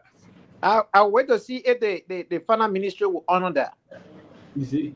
Oh, the finance ministry honoring that. They already send budget to them. They send a budget to them so they can review it. The Supreme Court, the Senate say, hey, we'll accept it. Your Senator, we agree with the new incoming Chief Justice interpretation. We agree, Ursula Tway, interpretation, and we'll concur and move forward. That's what he said. And the Senate sat there, and they all just, to be honest, I was very disappointed with my very good friend. We're very close, Senator Conant, good friend, my former classmate. My former classmate from Monrovia College. I was very disappointed in him. He's one I admire a whole lot. I believe he could even make a good president of Liberia. And we're sitting and he's sitting there and minding these people to cajole him into this kind of illegal behavior and vote with them. You know, but I don't think he said for the betterment of Liberia. But no, let's be clear. I don't think he did not vote. He did not vote to recognize the majority black. I think a lot of people had issues with his post asking the speaker to leave it in the interest of moving the country forward. Yeah, but I'm disappointed. Yeah, but Robert, you can't have your cake and eat it. Oh no, I agree. I expressed my disappointment. Since you want to be neutral, I'm my classmate, my good friend. He was trending in the right path until that last two paragraphs, Robert. I too admire Americone. I have met Americone a couple of times. He's a very down-to-earth person. He's a medium person. You know, I interacted to him. But let me just say this, Robert. In given circumstances, you don't play the neutral zone. Okay? You don't do that. Especially where our democracy is under attack. We can't do that. And Americone should know better. If anyone sits here and thinks that the Constitution can be compromised, then you're not my buddy. You're not my friend. You understand? Because the only thing that can set me free today, tomorrow, and any day to come is that very Constitution. So when you have people who don't understand the difference between the executive law is just a subset of the Constitution, and Article 2, second paragraph of the Constitution states any statute, any resolution, any act, any law that circumvent or contravene the Constitution is null and void.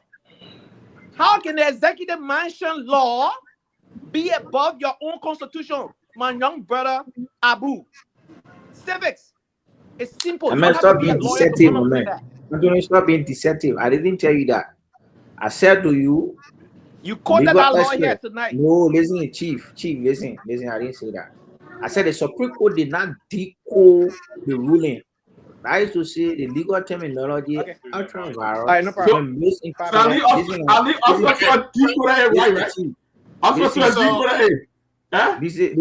to me. Peabody, listen, Chief. I said, because Anthony, I've not left the show. I'm still on the show. Do not misrepresent what I said. Let me repeat what I said. Even the president listen, Article 22 of the executive law. Chief, go ahead. Chief, listen.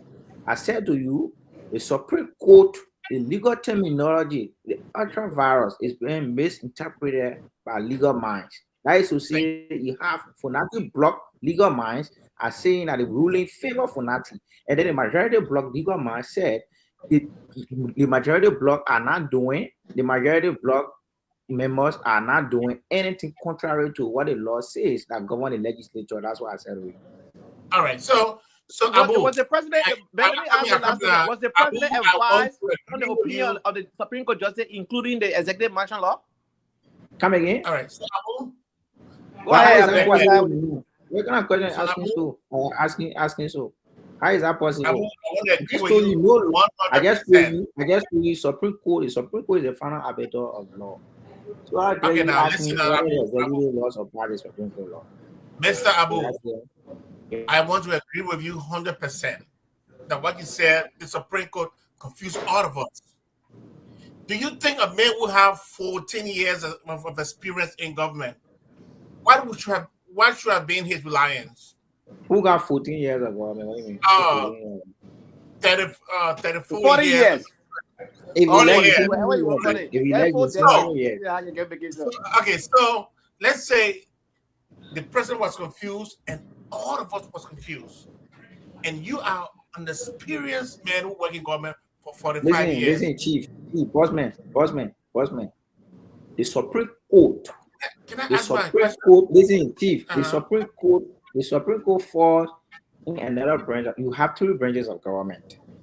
It is an agreed fact that we have 3 branches of government. The president the president is the head of the executive and the chief staff of our governance structure, right? Abu, I agree. Yes, you listen, Anthony, you guys not me to appear I'm the guest. No, you're not a guest. You're not a guest, yeah? I'm only here, though. Now you don't want to be the guest. You be acting like you're the guest. Abu, no. What I'm saying, don't you think it would have been wise that this wise man would have had 34 years of experience if he did not have a clear understanding. Don't you think he would have sent his justice minister, all people to the Supreme Court to ask for clarity? Ben, and you know Ben, who was always asking for clarity? Other guy. Ben, we are inspired by this man's leadership. Since this man entered into government, he has exemplified what you call leadership. He is an integrity icon. He has an impeccable character. And the reason why the country is going the way it's going right now. He has served with distinction in all of the posts he have had prior to becoming president. So for you to sit there and say, with all the experience, President Bouaga got, that he don't know what he's doing, I think it's being unfair. I like the way you use Abu. He had, sir. So now, that's why he has served prior to becoming president. But let me give you a simple quote, Abu. Obama said in a quote. The presidency don't make you. Anthony, the presidency only reveal you. That's what happened in the JMB right now. In terms of governance.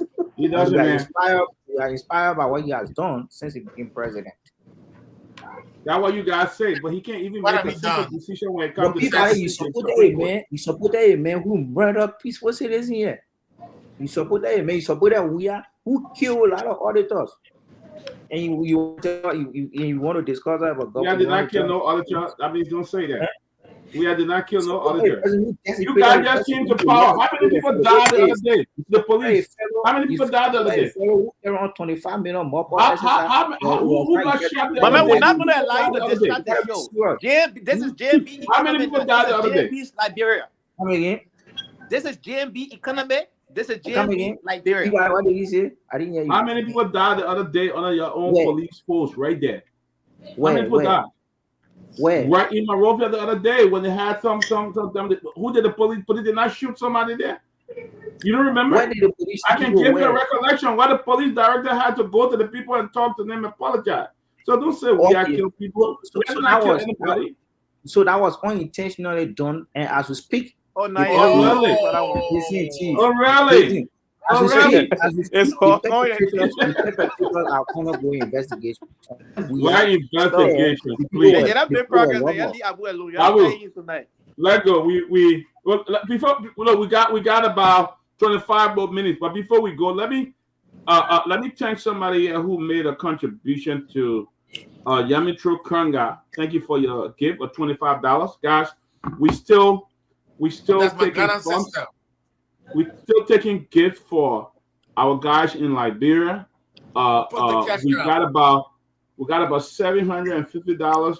We want to put it up to at least $900 before we go tonight, and then we'll continue on Monday. So if you guys still watching, the cash app is there, the sale is there. I mean, let's hit it to $900, and then Monday we want to raise at least $2,000 to $3,000 to send it to those guys in studio. They've been working. We don't pay them.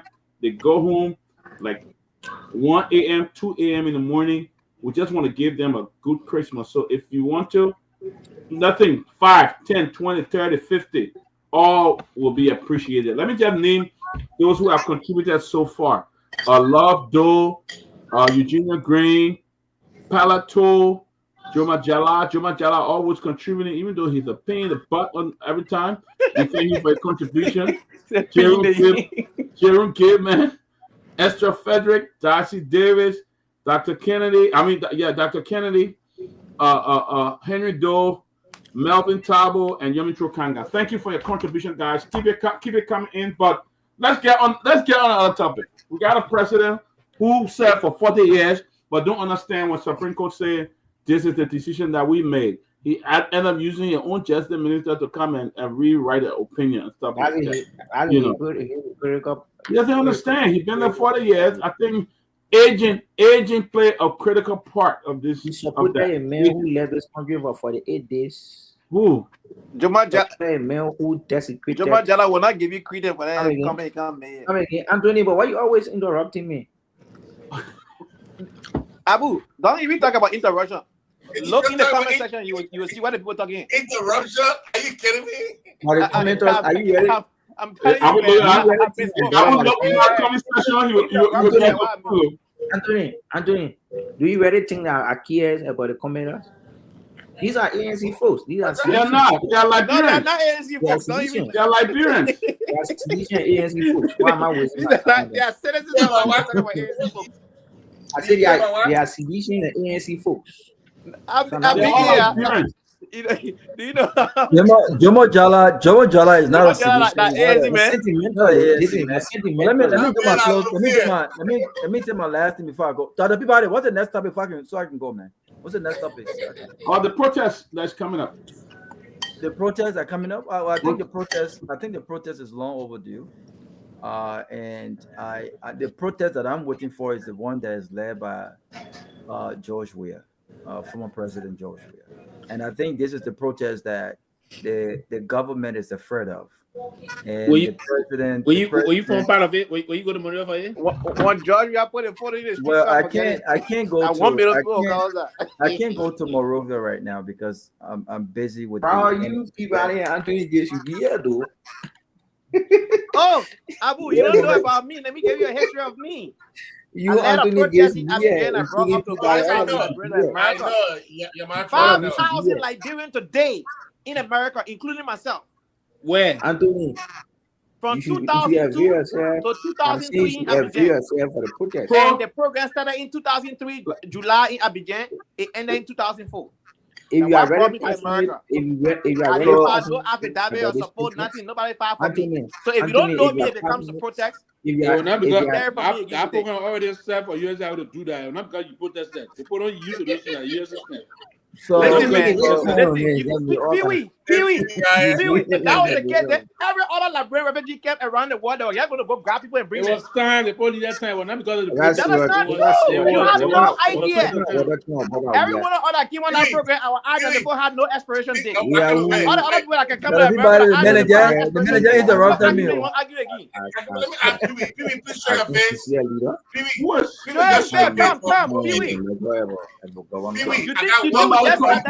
happen like that?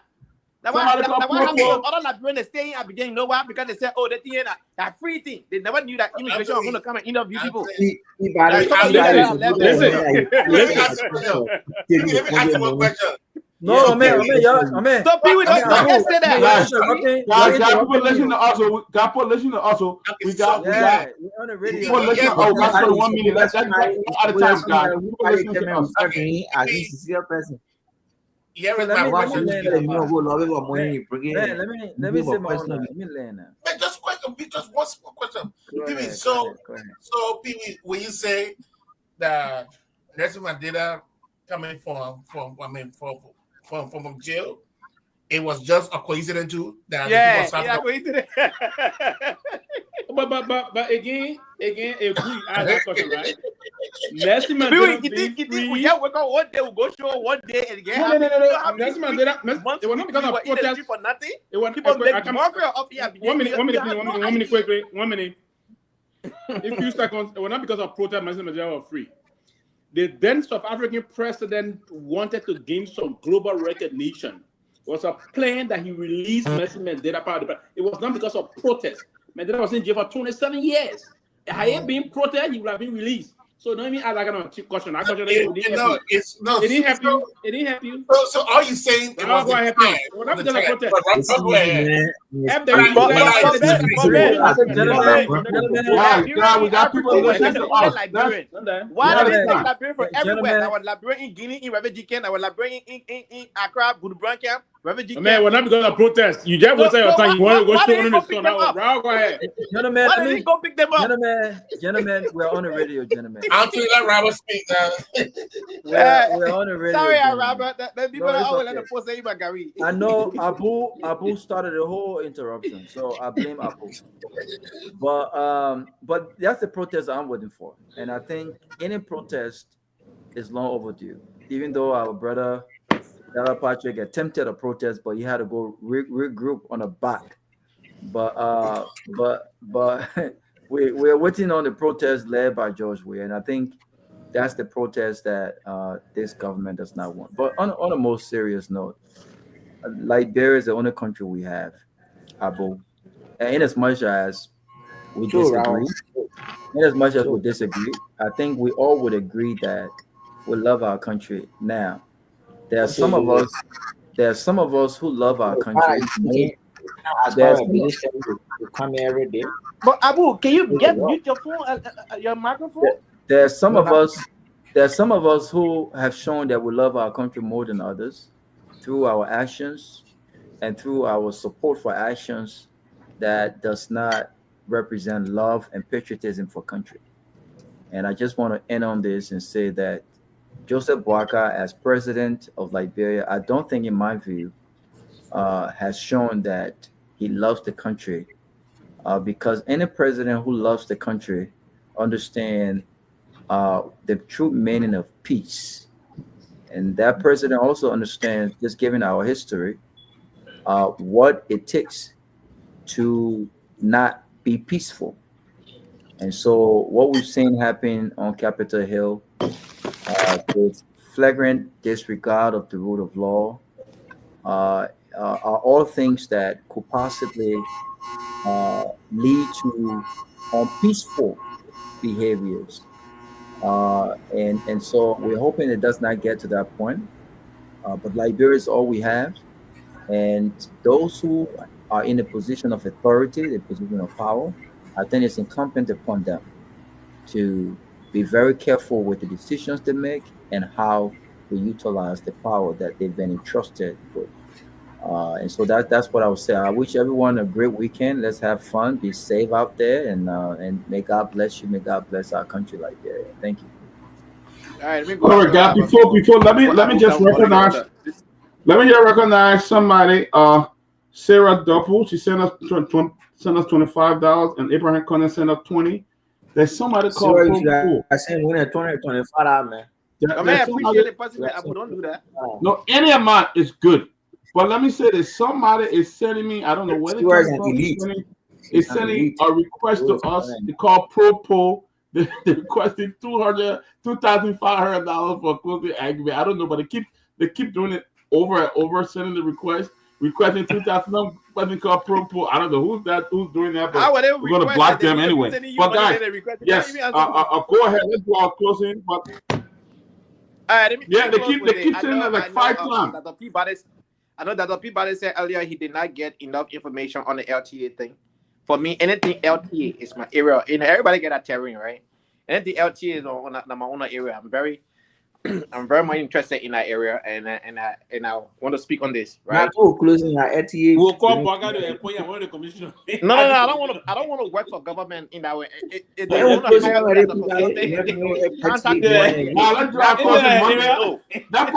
put that on the docket for Monday. You go away the acting commissioner. The commissioner. That put that for Monday.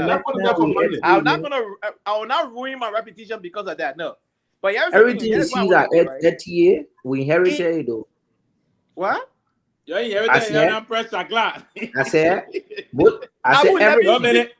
Forget about it. You also inherited a peaceful. You inherited a peaceful Capitol Hill.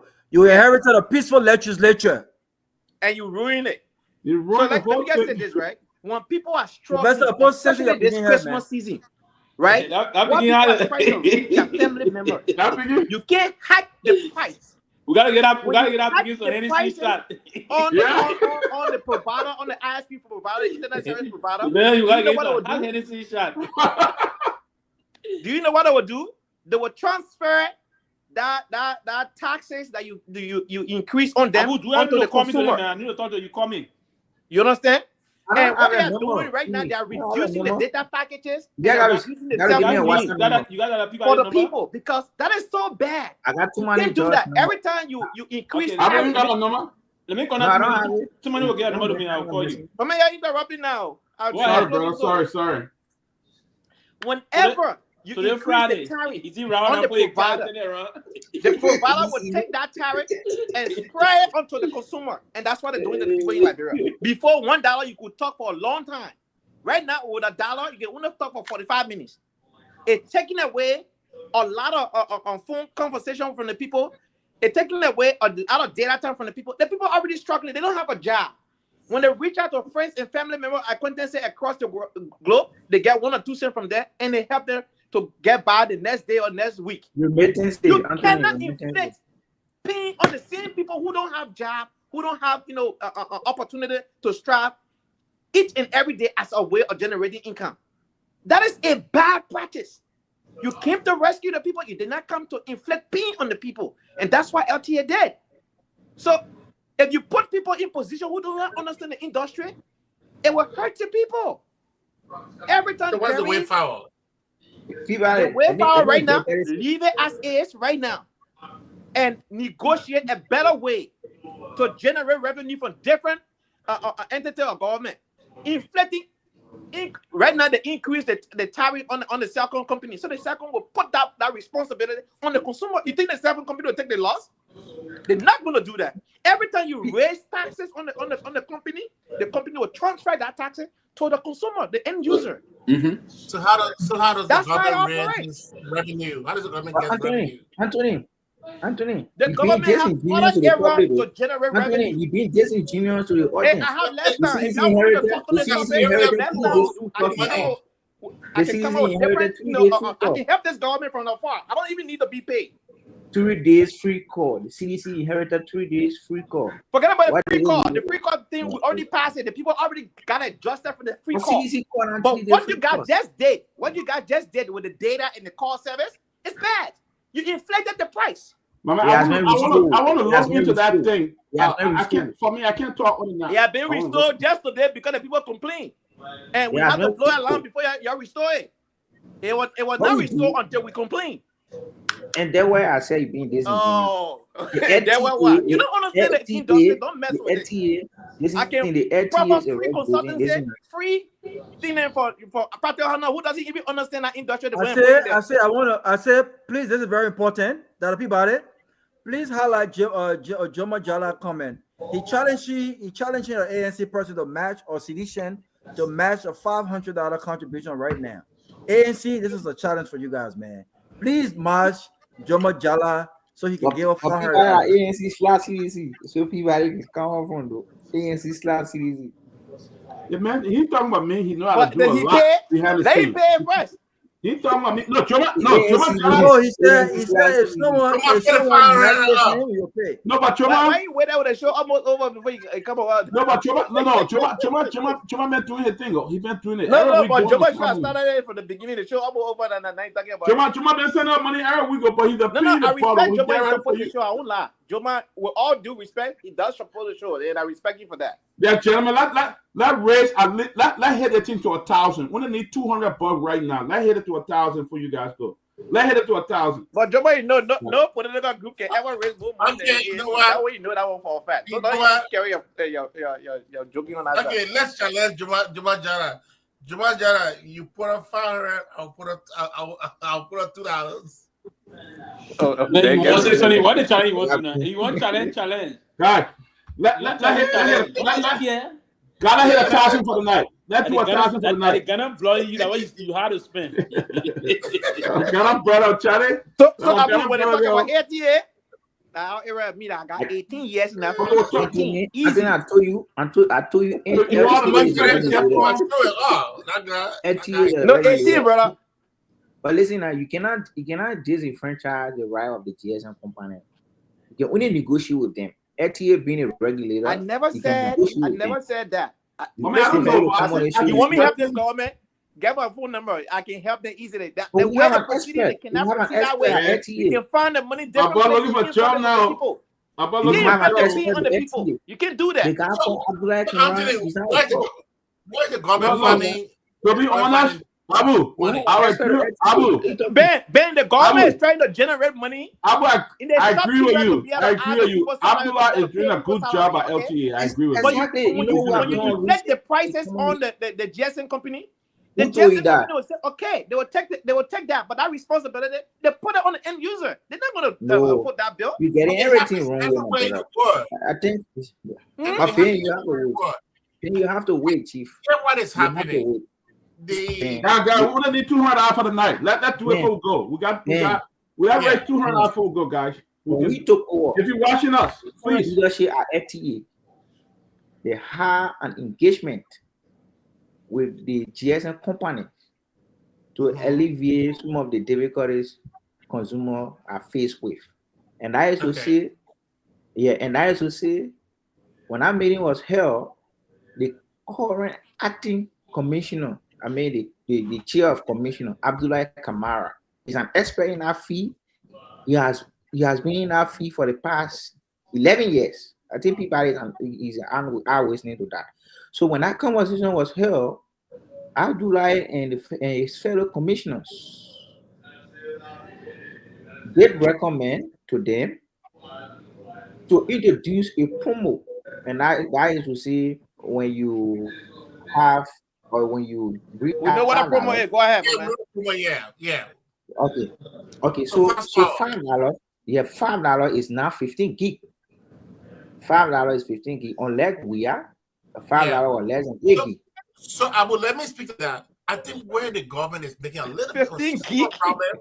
Yeah. So I will listen. So the government talked to those GSM companies, say, you know what, give some promo. The companies have been giving these promo to these to their subscribers. Now the government is telling the company now, stop the promo. That should not be the government area. That's the problem, because the government wants them to stop. Ben. He did not explain that well, because that promo has a kickback for the government. No, the promo has a kickback for the government, and he's not telling the truth. The government did not say that, though. Actually, the government did not say. That's the reason why the government is pressurizing the company to launch it, because there is a kickback for them. That's not true. Your soul, want to tell you to know this. Hey, I told you here. I didn't come here to brag. Everybody had that area. I have 18 unbroken years, and I'm still working the field. You understand? That's my area of expertise. Don't argue. I understand. I read the document. My point is, you understand? I have 18 unbroken years of this. Don't argue with me. I read the document. Let me tell you today. What document? That promo has a kickback for the government. Don't argue it. That's not true. Okay. All right, guys. Let's make that a topic on. Is that area expertise so you don't know? That made a topic on Monday. The commissioners at LTA met the GSM companies, and there were a lot of conversations here. Some of the conversation was to alleviate some of the challenges we are confronted with at Zuma. That's what I told you. So for you to say the government is inflating, and the government pressuring the GSM company, because the government raised the tariff. That's not true. The government raised the tariff on the GSM company. What do you think the GSM company gonna do with the people? Right now, the data package has reduced. It has reduced. Yeah, when did they raise the tariff, and from what to what was it raised? I'll find a document, Ben. I don't want to speak up yet. Oh, come on, you come on this show, yeah, come on. Okay, but you know what? So that's my area of comfort. Hey, come on, you want that job? Go, guys. So those are that they increase the stuff and you don't provide that information, then you just not helping the situation. So Ben, for instance, right? For instance, the data packages, every GSM company, even in the United States, the AT&T, the Verizon, the Xfinity Mobile, everybody have different tiers. We call that tiers in the telecommunication language, right? There's different tiers of packages, right? And each package has a specific bundle, and within that bundle, you know what you're consuming when you pay for X amount of money, right? Now, that same bundle that somebody used to pay $1 for, what they used to have an X amount of data for, that same dollar now cannot carry them for that long time again, because they're that's not too cheap. That's how the GSM company money back. Anthony, no, Anthony, don't say. Remember, these people, the customers, were getting these prices on promo. So when the promo ends, the price will not be the same. Yeah, I didn't say the price should be the same. I'm saying the time sensitive. Anthony being sincere, man. Anthony, it doesn't matter. We'll come back here. We'll come back here. We'll discuss the issue. The show almost ended. We will come back here. It was on a promo basis. It was on a promo basis when people were getting 15,000 You go to your original price. Exactly. And you want to put it in size? And when you sign the document, honestly, for me, I think Abdullah have done a great job with that place. You know, you can disagree with me. I don't It know. will tell you that look, maybe well, this guys, package you $5 for it, but lastly, after 6 months, your price will go to $7. So when you're 6 months in, you will see that the same thing you were paying $5 for, now you'll be paying $7 for it. That's promotion. For me, every time I hear the legislature will be extending their time. Also to the president issues.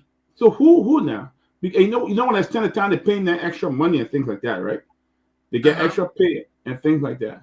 So Abu, who extending that time now? Is the speaker aware, or the new speaker, or the illegal speaker? The illegal speaker. And that when I read that communication today, I was thrilled that this president is very conspicuous about uplifting people who are living in destitute communities. As you may be aware, the president draft budget reflects the social needs of our people. And as I say, people who live in the southeast where Beyond hailed from, where the former president hailed from, could not have access to that county because of deplorable rules. So in our budget, the president highlighted rules, and very sure when passed, some of the suffering they were confronted with will now be a relief for them. So it is against that backdrop the president wrote the legislature that he pleads to the indulgence, and what the law says. Now Parker making though for people to believe that the president will be paying them. That's what the law says. When you extend sitting, they are entitled to that benefit. They are entitled to sitting fee. Abu. So if the president is asking for the speaker to resign, and the speaker has not resigned, so when he's asking for an extension, who then do you think he is supposed to ask for that extension from? The legislature. He recognizes that Kakufa is still the speaker, and that's why he's asking for his resignation. So since he has not resigned, Ben, I just told you, the legislature was read by the president asking for an extension. Who did he write a letter? Who received the letter? He did write a legislature. He did write a legislature. To who? He did write the legislature. The leadership of the legislature. So who's the leadership? The leadership of the legislature. Don't you know, Peabody? Kofa? Can one person be leader of the legislature? You got both the Senate and the yeah, but I'm saying who did he send the one to the House? I just told you he wrote the leadership of the legislature. So who did the House? Who did he write to? We know you're only the head of the Senate. Okay. Rachel Kuhn. Ah. Rachel Kuhn is the head of the lower house per what the senators said in their release. Isn't that true? He what? I just said to you, the Senate acknowledged the leadership of Rachel Kuhn, and that was committed to the lower house with a valid communication. Well, the Senate is not the Supreme Court. The Senate is not. And that's why everybody breaking the law. That's what American had to come in and warn them. People are missing this. We gotta go. I'm all the time. We have to be fair with ourselves, right? The Supreme Court fall within another branch of government. Why should the Supreme Court is a final arbiter of law, but the Supreme Court should not be interfering into the legislature matter? And that's not interference. That's the responsibility of the court, Abu.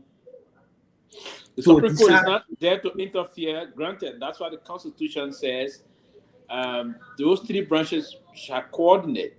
It's part of the matter of coordination, right? These are three separate governments. They will coordinate in the way and manner that will allow the function of. The Constitution says that another branch should not interfere.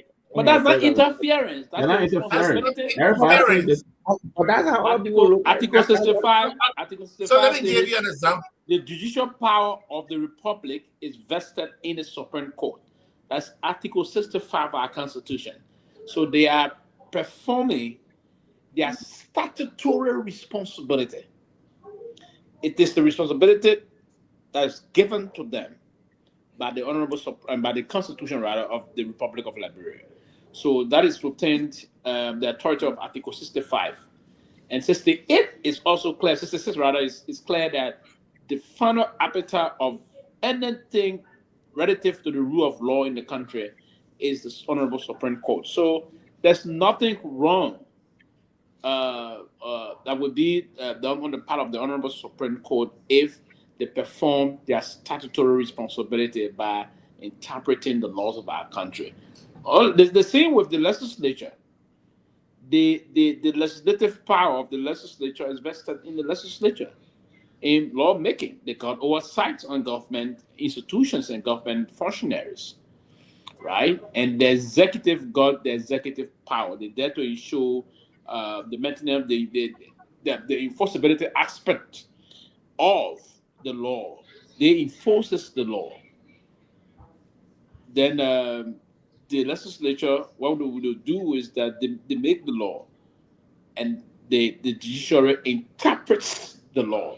So these are three separate branches with separate responsibility, but they do.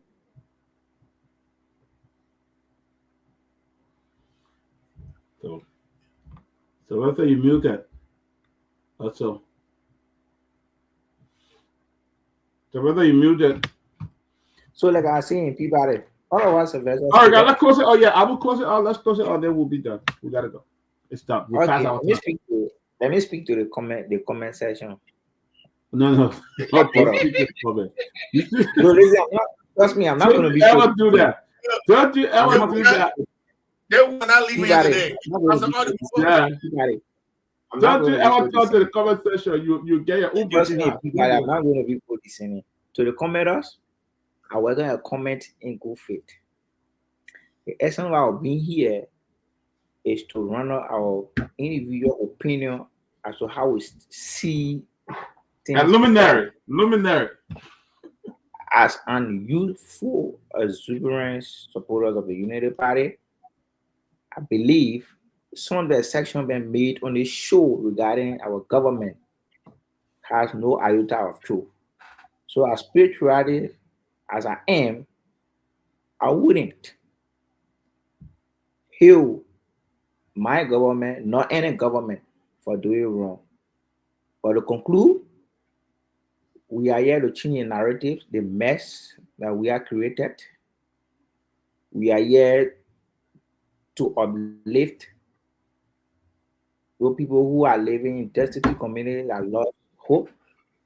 We are here to ensure our educational sector is being revamped to resuscitate the economy, that the Oma in Bokon Jide can get her fair share of the national cake. We are here to inform the people.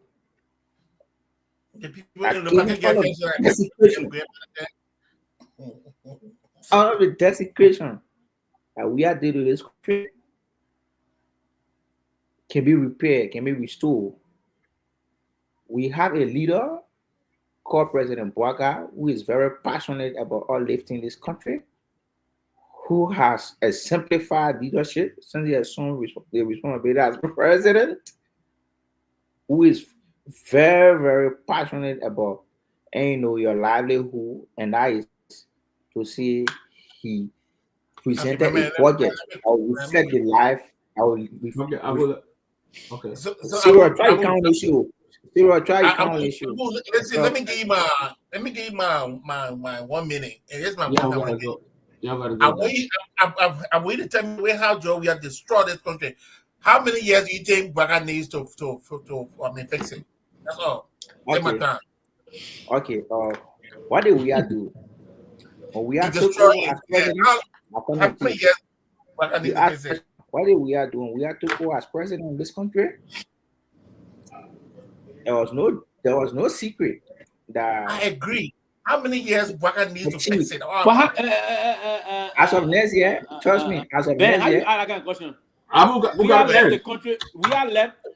They abandoned the executive mansion. We are facing for them. Yeah, and the English. come again.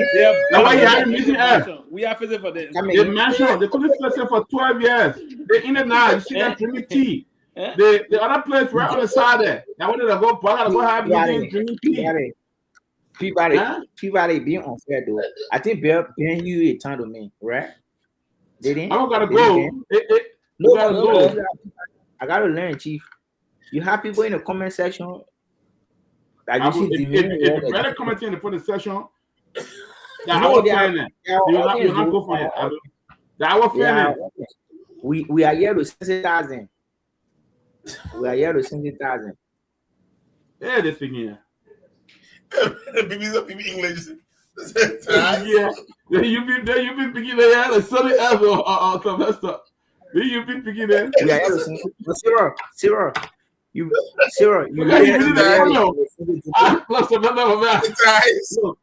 I gotta make sure announcement. Yeah, what you saying now?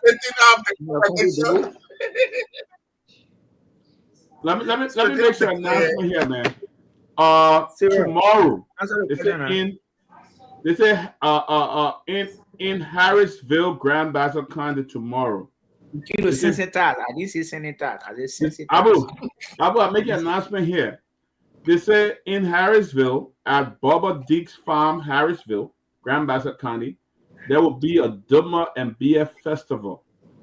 A Duma and BF festival hosted by the High Table. And if you want to go tomorrow, they say you should call 0886. Duma and BF festival. Tomorrow in Bassa. Oh, yeah. Tomorrow. That gonna be in Buchanan? Yeah, going to Buchanan area, yes. Okay. All right. So it's tomorrow. I will drive there tomorrow as early as 10 a.m.